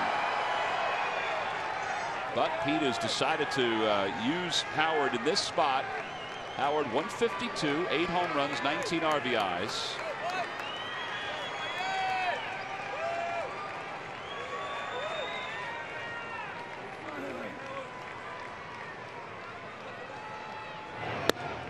To anybody out there that might be wondering about that, yeah, it's a manager's decision. If Ryan does get on base, you're going to have to use a runner. Right. Right. For me, just and again, it's of opinion. I see Ryan more in the Galvis slot in the batting order, which is behind Odubel. Runner goes, pitches back off the glove of Jeffress. He picks it up on one hop, and the ball game is over. The Brewers have taken 2 of the first 3 as they win today by a final score of 6-3. They were down 3-1, but they scored 5 unanswered runs. Domingo Santana is the Chevrolet player of the game. It was his home run that gave the Brewers the lead for good. For the Phillies in their half of the 9th inning, no runs, 1 hit, and 1 man left. Hats off to the Brewers bullpen. 7 scoreless innings, 7 hitless innings, or 6 hitless innings coming into this one here. 6-3 the final score.